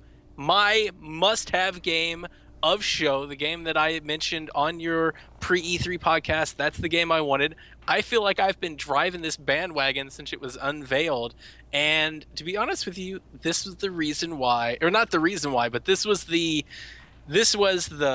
bean in the bean counter that said, yeah, go ahead and get that Xbox One, because I knew I wanted to play this game so much. And it seems like since they unveiled this new trailer, all of the major outlets are running with this game now, whereas I felt like I've been clamoring about it for almost a year. We've been saying since we started this podcast, we did our most anticipated games of 2016, and We Happy Few was in my top 5. It looks like BioShock, but it's got its own story and its own thing going on. The art style is fantastic. It's so cruel and climatic. I mean, we saw this scene where they pop open a piñata, and there's like this dead dog in there. They start eating it. I think it's a rat. Or a rat. Whatever it is. I mean, I'm so down for this game. It's colorful. It's dark. I mean, this is a video game. And that's the thing that drew me to it from the get-go, is that this is very much a video game. Hey, let's show you something that could never happen in real life, can't even happen literally in your own imagination. I'm really excited about this whole joy pill mechanic, that everybody is like super hopped up, like almost like this ecstasy type thing where you have to take these pills to stay happy. And if you don't, you're a downer. And then if you're a downer, society, revolts against you. But if you take the pills, then you're not like your most aware state. That's a great mechanic that I love to play with. And Nathan informed me that it's on the preview program. I'm super excited to be the first game that I play on the preview program. And I'm all in day one. I cannot wait for We Happy Few. My favorite game so far of the year that I have yet to play. I'm super excited. Can't wait to play. Hey Donnie, you need to watch, if you haven't already, a movie called Equilibrium. I want to say I watched it. Isn't it a really old movie? Like, not really old, but like 90s movie? Late 90s, yeah. It's got Sean Bean in it, and the guy that played Batman, I can't think of his name right now. Christian Bale. Yeah. Yeah, I've seen it. I don't remember much from it, but I have seen it. In that movie, they have to take these pills to kind of minimize their emotions. Kind of reminds me when I watched the We Happy Few again. It reminded me a lot of Equilibrium for just like that. Take your pill or else you're against the law type thing. So when you think of ID at Xbox, and the indie game scene, I would say has become very important because it is that budget title, but also not just important. It's become very competitive, where you're seeing hardware platforms really start to, try to outbid each other for these types of games. And We Happy Few, if it remains 100% a console exclusive to Xbox, in my opinion, that's a reason to pick up the hardware. It's also coming to PC. But I don't believe it's coming to PlayStation or Wii U or anything else. So if you want to play it on console, Xbox One's your best bet. So I looked up Shadow Tactics. It is not like Diablo at all, but it's like it is like a ninja attack game. Like, think of like Assassin's Creed, but not lame. And I'm really excited. I'm still excited. It's not Diablo, but I'm still excited. On that note, this is actually the most exciting part of the brief for me that's coming up. And I know that Gears of War was huge for you guys, so I'm not going to take away from that. But the next 3 games were huge for me. Gwent? Yes, exactly. Hey, Gwent is awesome though. I'm kind of excited. I signed up for the beta. Scalebound, in my opinion, is one of those games that I rolled my eyes at last year. I was like, first of all, 2 years ago was the first time we heard of Scalebound. We got that trailer with the guy fighting the dragon, and I was like, okay, great, whatever. Last year, I was like, all right. I don't know. This year, I was like, I really like that boss fight. They showed this boss fight, and it was a cooperative boss fight, and I was like, I feel like if this is a game that I can play with friends and just, it seems like it's very like action driven. This game is basically, last year I was more excited about Record than I was about Scalebound, and this year they switched places. I'm more excited about Scalebound than I am about Record, and I feel like in some way Scalebound can appeal to that Japanese market and East Asian market that Xbox hasn't been able to really appeal to. It has some elements of JRPG, maybe not in the gameplay, but in the artwork and how the characters are presented. And I feel like that is something that they have going for them. So I'm excited. I'm excited about Scalebound. What do you guys think of the what was shown? Looks okay. Doesn't he fight with the dragon? Like, isn't the dragon his buddy? Or am I thinking of the wrong game? No, yeah. So like, Okay. he's like he can fight on the ground or he can fight on top of the dragon. Like he can like switch back and forth. Mm-hmm. And it seems like all the other players in what was shown, they can also ride the dragon or not. I mean, it's almost like yeah. So it's like it's an extension of you as a player. But maybe I was the only one who was excited. No. I mean, to me, you were. I'm glad that we have, voices and opinions that differ from each other, so we all have a different point of views. But man, this was probably the most disappointing moment of the conference for me was Scalebound. I don't think the game looks all that good. I don't think just visually, I don't think the part that they showed did the gameplay any benefits. And I feel like with everything that we've seen, without harping on a bunch of other games that have come out and games that are incoming, this game does a lot of what a lot of other games are doing, and it doesn't look like it's doing anything better or unique compared to those. Gotcha. So, to me, it's a video game with a dragon.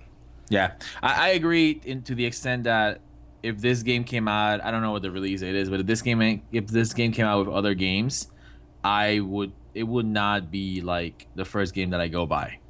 There would be other stuff that I would get first, and maybe I would wait for this to come out.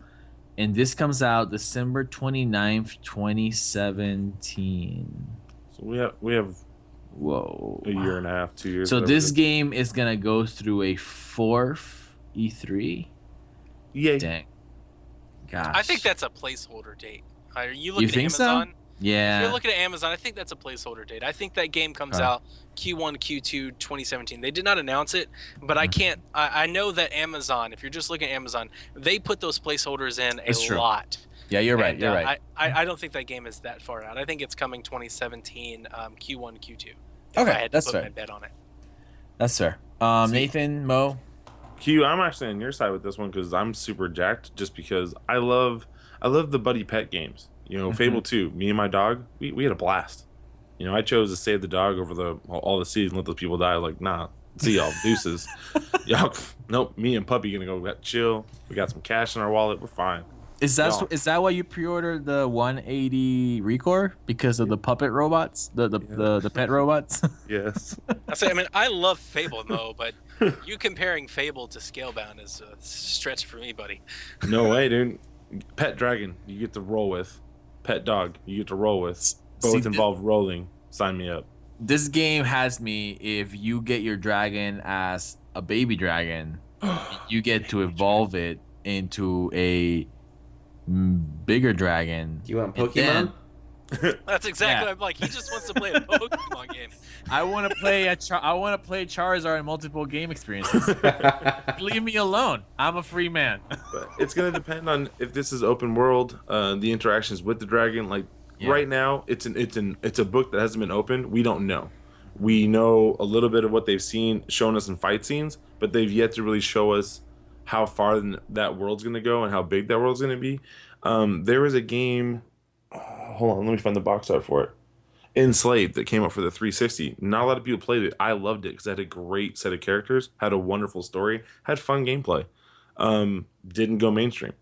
Well, this is one of those games that if it has that great character, that great relationship where you get to use that dragon in a fun way, sign me up. Let's do this. So one game that I have been really waiting for, and honestly, when I first saw it, I was like, okay, this game could take up my time in the way that Destiny did, is Sea of Thieves. I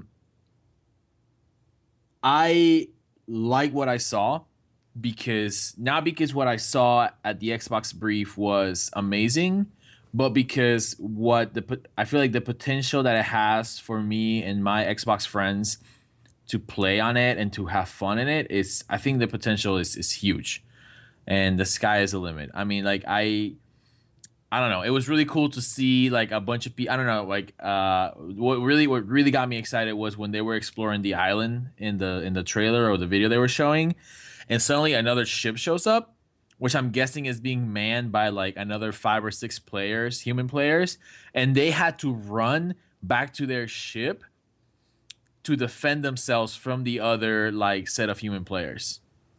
And for me, I thought that was really cool because we have this open world environment, at least that's what it seems like, where you have to cooperate with your friends to do menial tasks like raise the, oh my god, I'm blanking out. Raise the, what's it called? The guys, help me out. The sails. Oh my god, I was thinking raise the veil. I'm like, it's not veil. It's not that. That's when you get married, dude. Word. Like we're all gonna get married to Scalebound. What? LOBORICAAAANNN.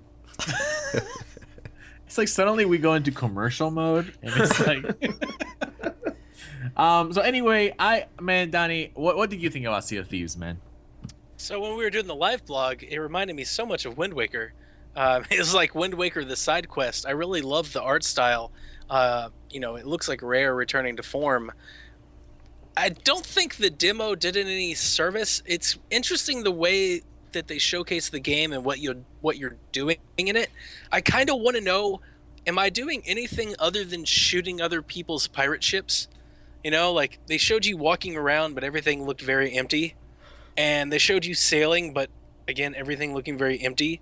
And they showed you kind of communicating with friends, but if you're just sailing around this empty world with these empty islands and, these empty rooms until you find another ship to fight, then it kind of just felt like maybe it's just a ship fighting game.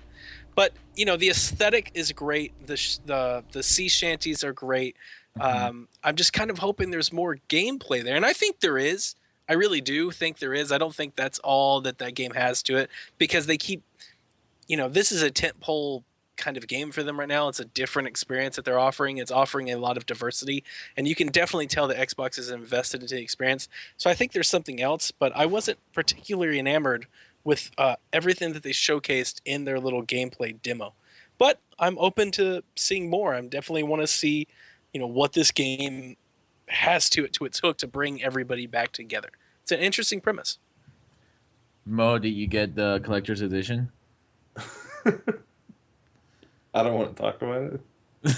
Okay, there is no collector's edition, so then you couldn't Yeah. have. No, I haven't found one for it yet. But if there is one, he will find it, if just there- like a if there- buried treasure. If there is, I'll find it because I like that stuff. It's fun to have is just memories. These great games that I get to play. The only collector's I've ever bought that I regretted was the Street Fighter one because that Ryu statue sucks. So, do you like what you saw of Sea of Thieves? No, I'm sorry. Like I needed more Assassin's Creed Black Flag.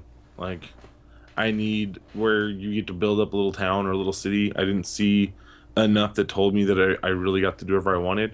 I love it if what they did with what they've done with Ark, they did in this. Like Yeah. you know what I mean? Where you're developing that, you go and you make a fort in there, and you're literally building it from scratch. I would love for that to be something you had to do in this game, where you've got to go find the materials to build up your boat to make it better, stronger, faster, whatever. I'm not a boatsmith, so I don't know lots about boats other than they go on water. But that's like one of those things where maybe I'll play it, maybe I won't. I don't know. It didn't. That was one of those games where when it came on, I was like, okay, all right, let's get through this to get to the good stuff, because the best game of the show has yet to be talked about. Nathan, what were your thoughts on Sea of Thieves? Looks interesting. I like the communal aspect of it, like you said. But that being said, if you don't have a community to play with, I can see this game not really appealing to a lot of people. So, like, if you have a group of, like, it probably looks like you need, like, 4 people to adequately command a ship, right? You got a guy to drive it, a guy to tell you where to turn, and a couple guys on the guns or something, But it looks interesting. I would like to see a lot more of this game. It's got my attention at this point, but I'm not sold on it by any means. But I do like the trailer that they showed at the beginning. I thought that was really cool, and it got me in the mode. And I thought it was interesting that they made the point to say that we just took these people, we didn't give them a tutorial, and we just threw them in there, and this is what happened. So that means to me that this is going to be an easy game to pick up and play, and it'll function like you think it should. I think this game could go down a very dark path if it works like the Dark Zone that in the Division, where, like, let's say you've been working with your buddies for 5 hours trying to collect loot or trying to build like a town or something, and suddenly some guys show up, they destroy everything, and suddenly, like, the last 6 hours of your life just disappeared. That, I mean, I hope that's not the case. I guess there's some benefits to creating that kind of game system. When that happened in the Division, it was really frustrating, and I rage quit a couple times. So I hope that's not the route that they go. The one great benefit this game will have is that it will have crossplay, so you will have the added benefit of the PC community playing alongside the Xbox community, which is gonna, if anything, I think that will help this game have a huge player base from day one. Just remember, when you're under attack by an enemy ship, ask for parley. Is that like a dessert? Is it like flan? No, it's Because I love flan. it's like a ceasefire, and they have to parley with you and talk it out, and then go back from there. See, It'd be better if it was flan. It would be better if it was flan, because also it wouldn't be a French word, and it seems like a French style of warfare, if you ask me. I'm more into the shock and awe. I don't know if you know that, but that's how we do things in the U.S. of A. Okay, there, George W. Y'all gonna get a ship? Mo, what? I seem to forget. Was there any other games to talk about? I feel like that was it. I got like 5 more. We're missing literally the best game of all of E3. It's one that not everybody was ready for. Madden 17. It wasn't at the Xbox conference. Best game announced. I'm sorry. It looks gorgeous. I can't wait to play. And now I get to make more money doing this. I've won almost 10 Madden tournaments since I started playing this one pretty competitively. And now people are just gonna hand me money, and I can't wait for it. Just give me your money now. Let's do this. More Madden. Fair enough. Fair enough. Yeah. So the games that are left, the only one that I'm really really huge about is Halo Wars 2.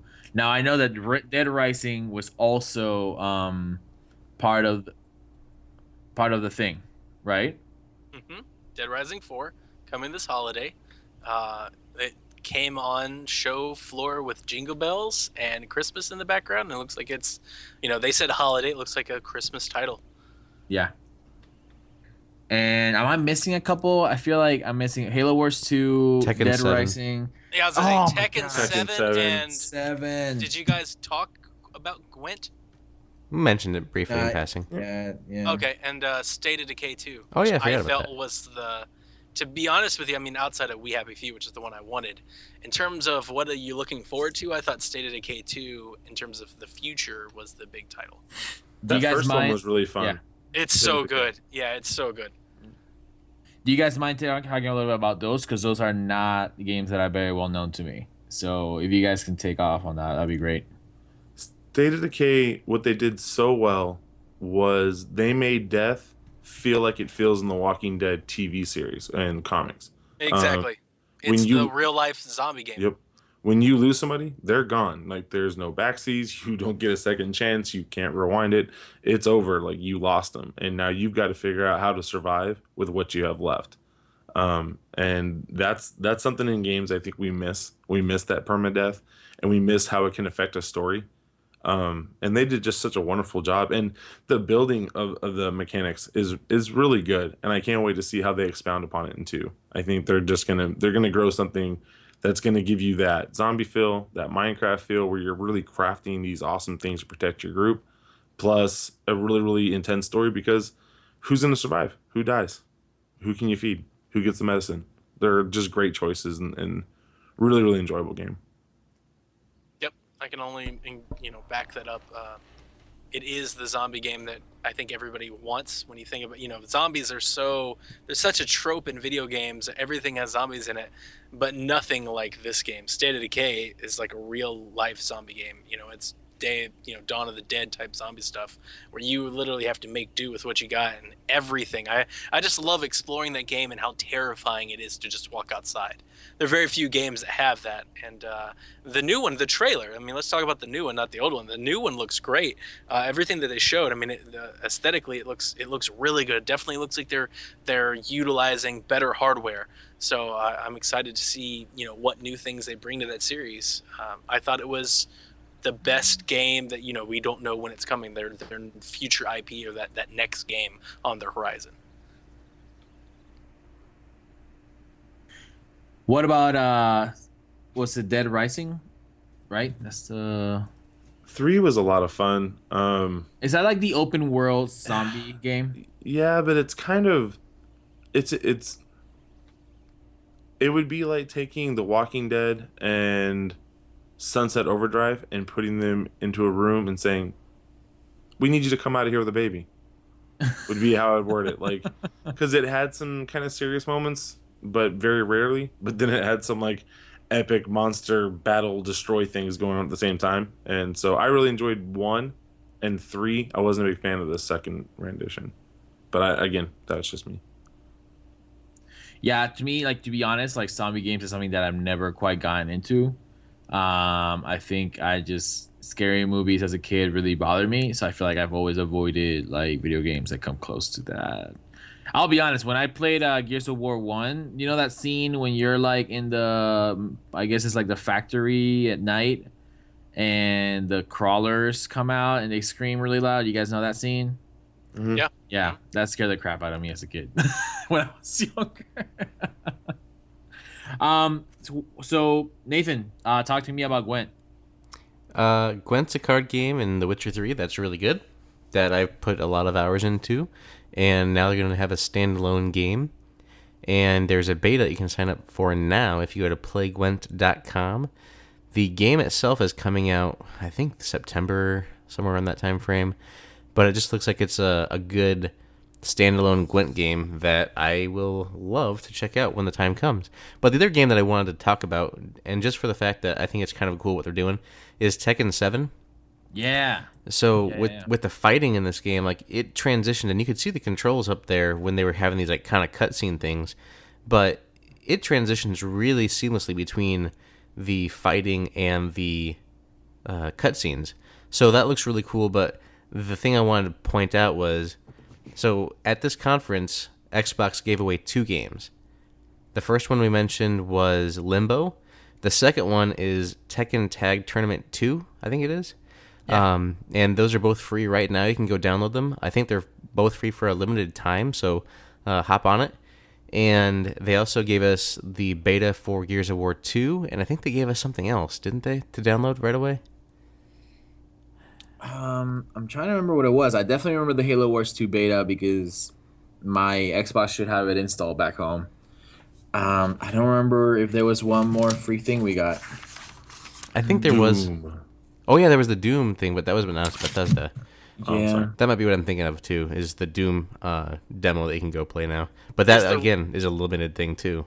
I was gonna ask, is the Resident Evil demo up on Xbox Live? That was a PlayStation Plus exclusive. Exclusive. Gotcha. Exclusive.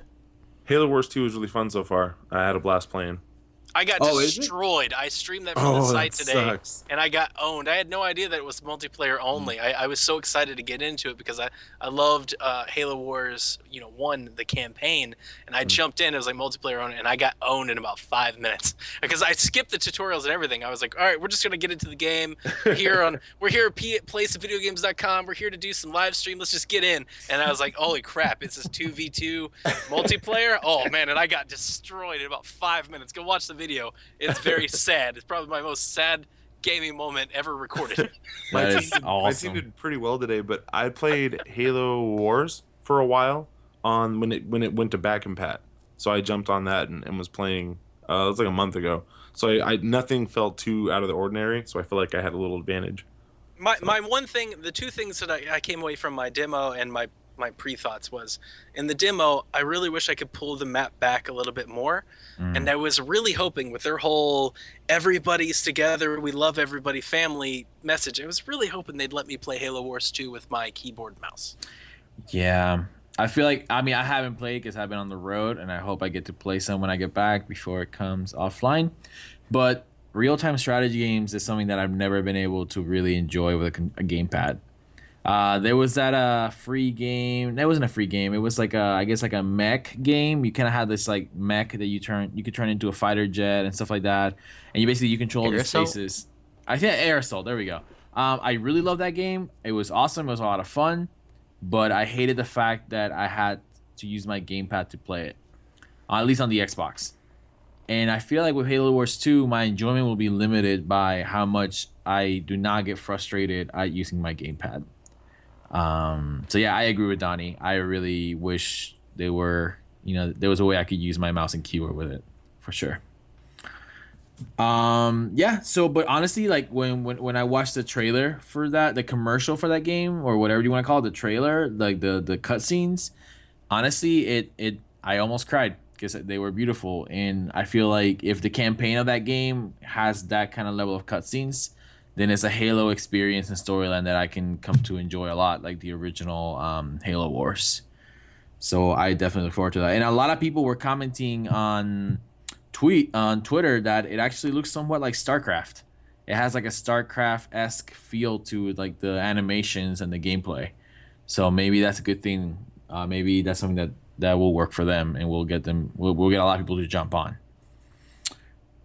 Yeah. So that is, according to my notes, that is every single video game that was at the Xbox brief, which leads us to one of the closing moments, the moment when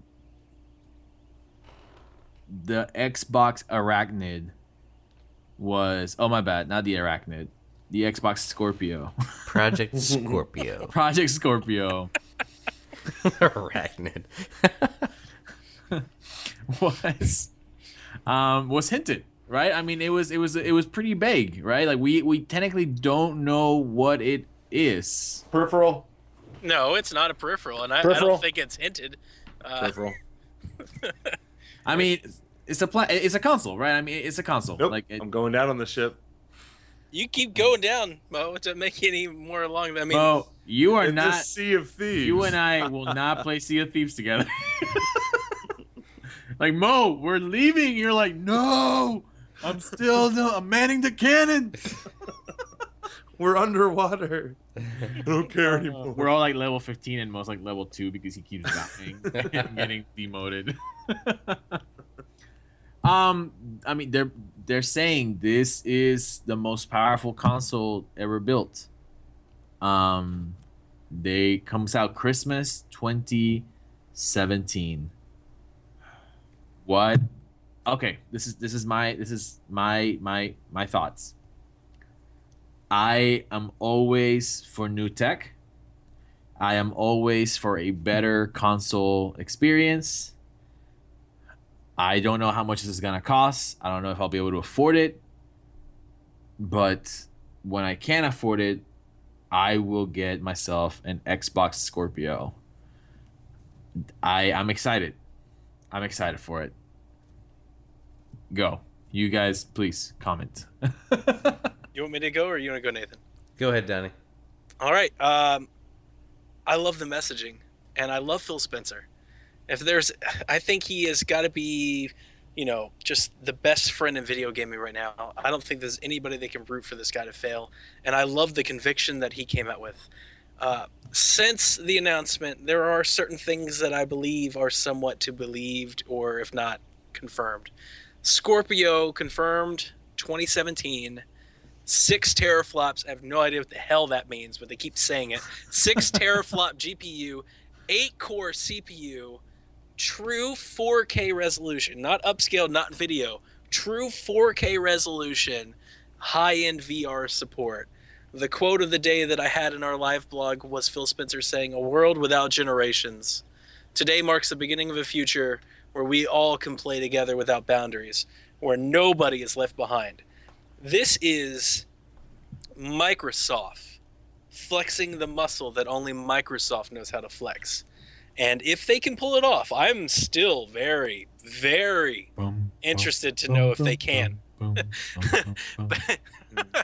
But if they can pull this off, where I can play an amazing experience on Scorpio that breaks tech boundaries, and play an experience that's adequate on Xbox One today and Xbox One S, if they can scale games like a PC can over different hardware and offer different price points for people to enter the market, Microsoft might very well change the way we think of the gaming hardware market, to be completely honest. Because Sony and Nintendo can't do this. They can't. It's without question they can't. There are games that don't work on my PS4 that work on my PS3 that don't work on my PS2. I can play PS2 games on my PS4 but not on my PS3. And Nintendo, I've bought Super Mario World 15 times over already. So, they can't do this. If Microsoft can, then they've set a new bar. And that's exactly what it sounded like they want to do. Their entire message was that way. And that message was delivered with conviction, and I love the fact that they stepped out on the ledge and said, hey, guess what? This is what we're doing. We don't care what they're doing, and we're not reacting to what they're doing, and we're not trying to play catch up to this people or this other party or this thing. Here's what we think, and I love that they're taking back the message and that they're owning the message. I believe, when the specs were rumored before E3, I firmly believe this is why we didn't see the Neo, the PlayStation 4 upgraded console, because I think they realized that in messaging, what they had in their minds couldn't compete with what Microsoft is about to do in terms of hardware specs. I don't know what it's going to cost. My impression is, if everything's to be believed, if this thing is going to run Oculus, and not just run it, but run it better than most, and it's going to do all these things, it ain't going to be cheap, folks. This isn't going to be your $400 console. It looks like Microsoft is kind of flipping that console market on its head. And they're going, hey, we've got this Xbox One S console that you can afford for $300 if that's what you want to spend. But if you are hardcore and you're serious about playing the best games, the best that they can be, we got this other console. I wouldn't be surprised if it costs $800. And I'm not upset about that, to be 100% honest. I think the market today, the hardcore gaming market, as we've all grown, there's millions of us 30-year-old-ish people that want to play the best of the best on the best. and we've got the money to do so. This isn't a market aimed for kids, and it's not a market aimed for casuals. The Scorpio appears to be aimed at PC gamers, at hardcore console gamers, and I don't think it's going to be cheap. But I love the marketing. I love the message. I love what they're attempting to do, and I'm very excited to see if they can do it. Because, like I said, if they do, it might change the way that we think about buying gaming hardware, this point forward. If I may come back and say, so you mentioned the teraflops thing. So I didn't know what it was at the time when that came up, but I did some research, and from what I understand, as a public policy and political science major, a teraflop is a unit of processing power at which a computer can deliver instructions. Does that make like a basic sense? Basically, it's like the speed. So it's the fastest console computer ever made. Let's put it this way: the Xbox 360 had 0.24 teraflops. There you go. The Xbox One has 1.23 teraflops. Project Scorpio is gonna have almost 4 times, if not 5 times, what the Xbox One. The instruction processing power of the Xbox One. Yeah, I mean, again, it sounds like they are making not just a super console. It sounds like they're about to market a super PC. Like, this thing is going to be out there. Like, there are PC gamers that are going to think about buying and playing this thing. And it sounds like new generation hardware. I think they're going to keep the Xbox One branding with this whole scalable market, but this sounds like a new generation of gaming. It sounds like Xbox is taking a big step forward, not just an iterative step, a leap, if you will. Now, going back to the price, because this is something that I discussed with some of my techie friends. The 6 teraflops thing, that is... Oh, Jesus. That is the processing power of the NVIDIA 1070, which I believe is selling right now retail price for almost $600. So, yeah, it will not be cheaper at retail price than at least $650. I'm looking at Oculus as the measuring stick to gauge what this thing might cost. And by all accounts, if you want to run Oculus and you want to run it well, not run it on the lowest settings, because he said high VR support, high-end VR support. If you want to give Oculus everything it needs, it really looks like the benchmark for that is like $900, like that up. And Mo and Nathan, we'll get you guys in here in a second, but I was just talking, the moment that was announced, I messaged like a lot of my friends that that I play with on Xbox, and the overall opinion is heck yes. I mean, like, I haven't heard anything negative about it. I read like a lot of articles.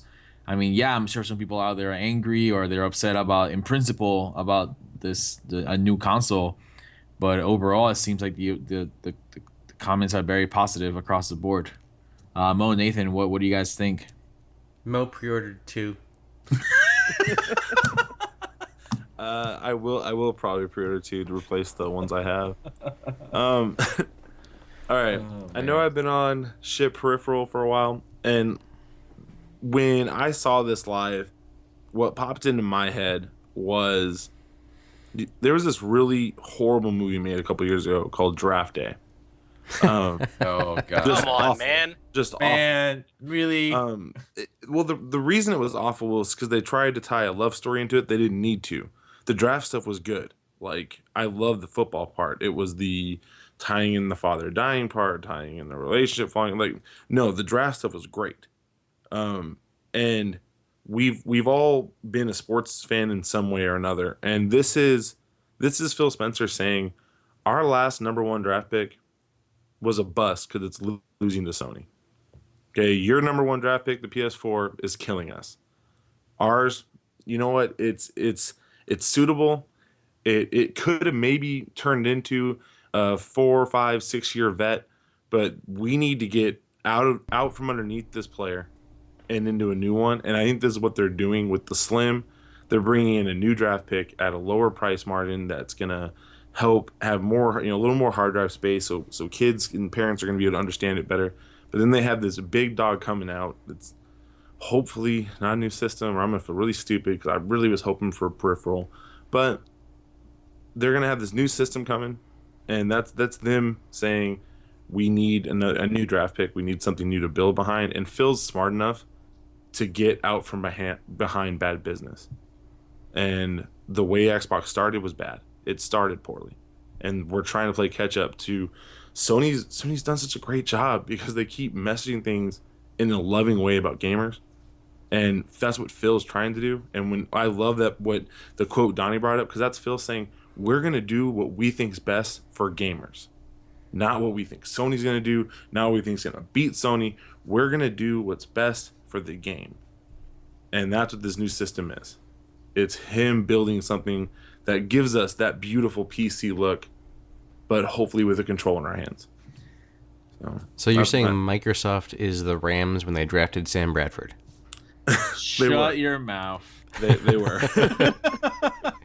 No, man. The Scorpio is Russell Wilson, bro. Well, don't you see it? No, the Xbox One was Sam Bradford. Russell Wilson, everything. Go Hawks. So that's just my interpretation of like what I've been seeing.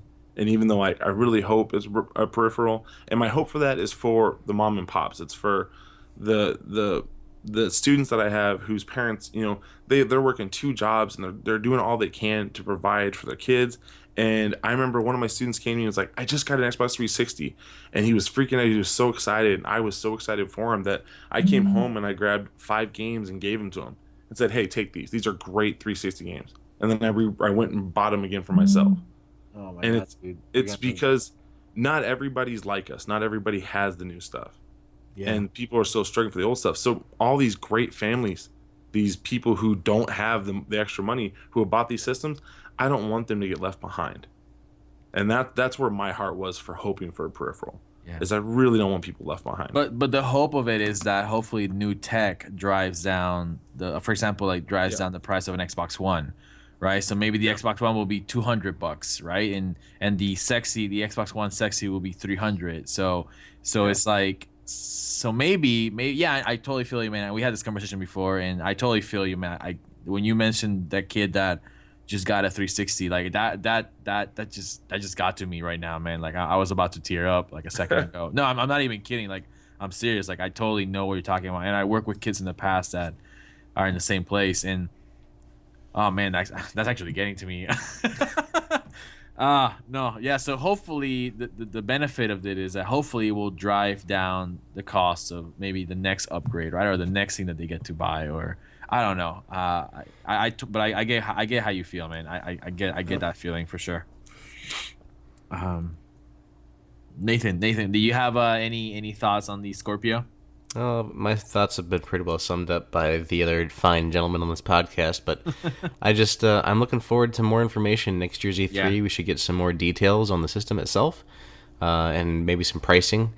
And at that point, I'll be ready to be hyped for it. But at this point, it's just like I'm glad that they are going the direction they are for the gamers that are wanting this, because there's clearly a subset of gamers out there who nothing matters other than frame rate and if you can push out 1080p. Right, or 4K now. So this is made for them. This is the answer to, everybody saying that Xbox is the weaker console. And now, if you're a gamer that cares about that, it's not going to be a weaker console. It'll be what you're wanting, and they're going to cater to the gamer as much as they can. Yeah. Well, gentlemen, that was the Xbox brief at E3. Awesome. Q, thank you for your work in shepherding us through that discussion. Any final thoughts, gradings, or whatever you'd want to give to the conference as a whole? Let's start with you, Q. The Xbox conference, so far, obviously, I mean, I would need to, once the E3 is over, I'll probably go back and rewatch every brief and try to, once I'm done with the hype, I'll go back and look at it more objectively. Right now, I feel like the Xbox brief was an A-B+. And that's a stupid grade, because when a professor gives me that grade, I get mad. I'm like, well, which one is it? Is it a B+ or is it an A-? But I'm actually going to give it an A-B+.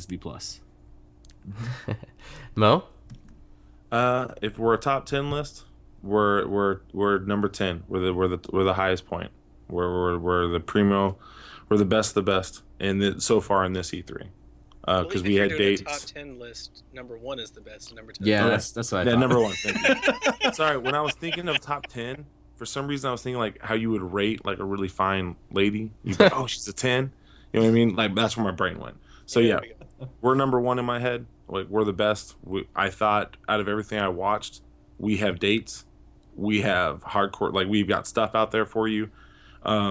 I thought that was the thing that a lot of the other systems, the other people didn't have. They didn't have real dates for the 2016 SKU, and that's what matters to me. Is like when I see this E3 stuff, yeah, it's cool to see some of that future stuff, but I want to know what's coming now, and that's what I thought Microsoft did a great job of. So number 1. Donnie?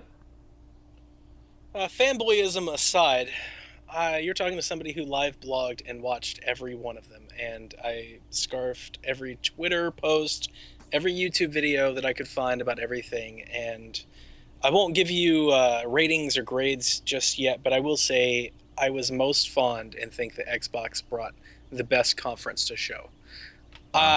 They were the best, and that should mean something coming from me, because you guys know I've got everything, and I am always been partial to Nintendo, and I have my PlayStation. I love it too, but Xbox really brought the punches this time around, and I was really excited to have an Xbox One after that conference. Most importantly, the pacing. That conference was in and out. Here we go. Here's hardware. Here's some games. Check out this other game. We've got these third-party games. We've got these exclusives. We're doing this PC thing. Here's the next generation of hardware. Here's our message. It all ties together. They were in and out really quickly. That show, just as a show, man, that should be like the archetype for how to run an E3 show. There was no lulls. There was everybody. Even if you didn't like everything, you didn't have enough time to sit around and hate it or go get something else to drink. Because if you got up and left, you would have missed something. Because they moved right along and they hit a lot of points. You had a diversity, which is something that I would really like to bring up. I think in a lot of the conferences, one of the things that I really started to think about was diversity in the game libraries. Not everybody has that. Xbox does. Here's this awesome racing game. Here's this awesome adventure game. Here's this awesome shooter. Here's this platformer thing we're doing. Here's this indie thing. Here's this story-based game. Here's this VR as Minecraft. Very diverse lineup across the board. And the messaging I really love the most. What a way to end a conference, to come out there and make a statement like that, to say, hey, here's what we're doing. We're not afraid to tell you. We're not going to be reactionary. This is what we're going to do. So as a conference as a whole, I loved, and foremost, the dates. Mo already kind of alluded to it. I brought it up a lot in my live blog. We brought it up a lot on the Twitter. It's all over the site, playsomevideogames.com. Xbox has games coming out this year. Now, we're going to have other podcasts dedicated to other conferences and everything, and if you love those, I understand it. But no other conference this year had games coming out this year like Xbox did. Hey, here's a Recore, here's this thing we're doing, here's this Minecraft thing we're doing, here's this Dead Rising 4 thing we're doing, here's Gears, it's the awesome game we're doing, here's what we're doing in December, here's what we're doing in January. You forget Forza Horizon 3. Come on now. Forza, so they've got games coming this year with dates. I got excited to go and pre-order things. I wanted to buy things. I've already started to line up my schedule. All right, what do I get? Do I get this third-party game, and which console do I get it on? Do I got to get this Xbox exclusive? Nobody else did that, and I mean nobody else. Bethesda has Dishonored and a remaster, and Ubisoft has a game and then another thing coming. Xbox has games coming this fall. So if you want to play games this year, you're playing them on Xbox, if you ask me. Xbox One's the place to play games in 2016.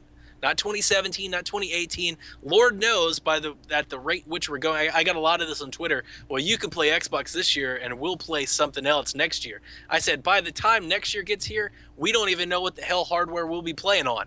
At this rate, we may have 2 or 3 different consoles at this rate. Everything just seems to be changing around us, and Xbox is delivering games for you to play this year on the console that you already have, and I was excited. So they were my favorite show of conference so far. Yeah.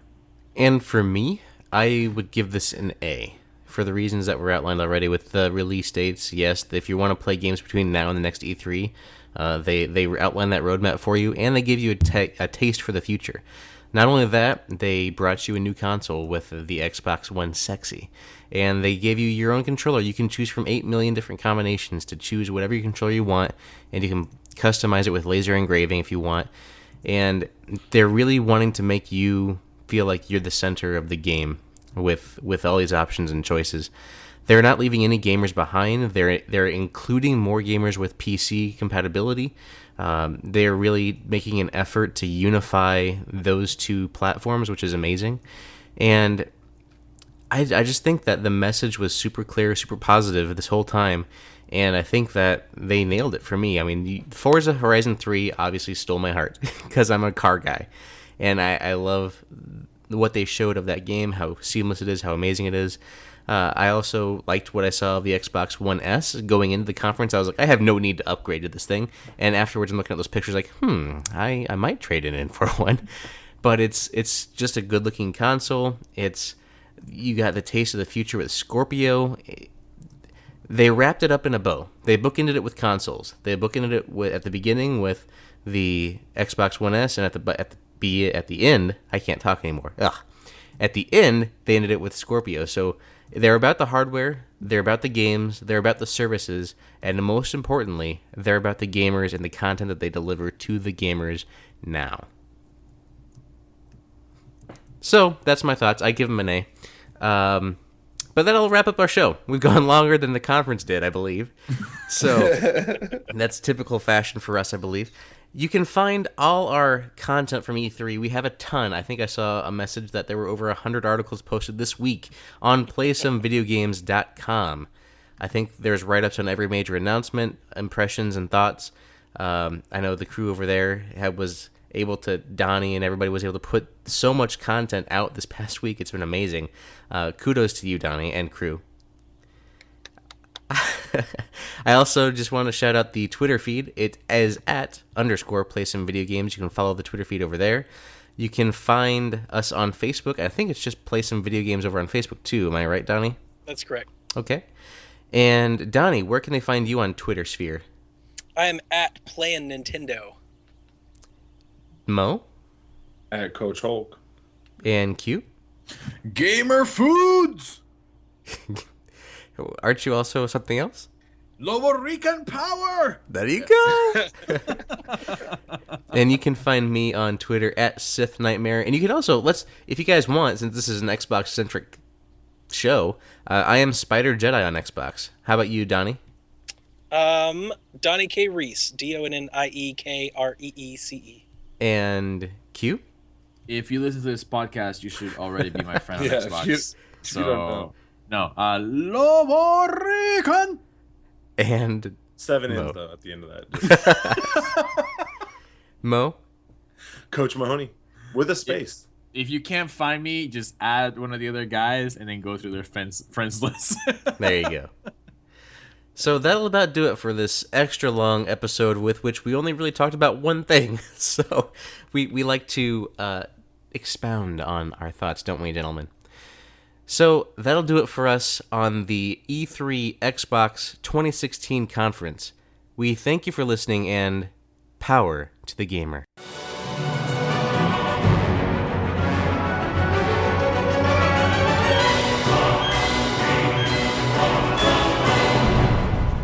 Thank you for listening to Play Some Video Games, the official podcast. You guys get a lot of feedback from me. I'm in a hotel room, and I don't know if I should turn off the AC or something. Yeah, we've gotten a lot of feedback, Q, and it's not good, I'm telling you. There was one guy who saw one of your pieces and said, this is unwatchable. And another guy that said he really wishes you would sing more, but, I mean, at that point, I guess we already lost him, so... And one guy said you should be topless. hills are alive with the sound of music. With songs they have sung for 1,000 years. I mean, that can be the intro music right there. I mean, why change it?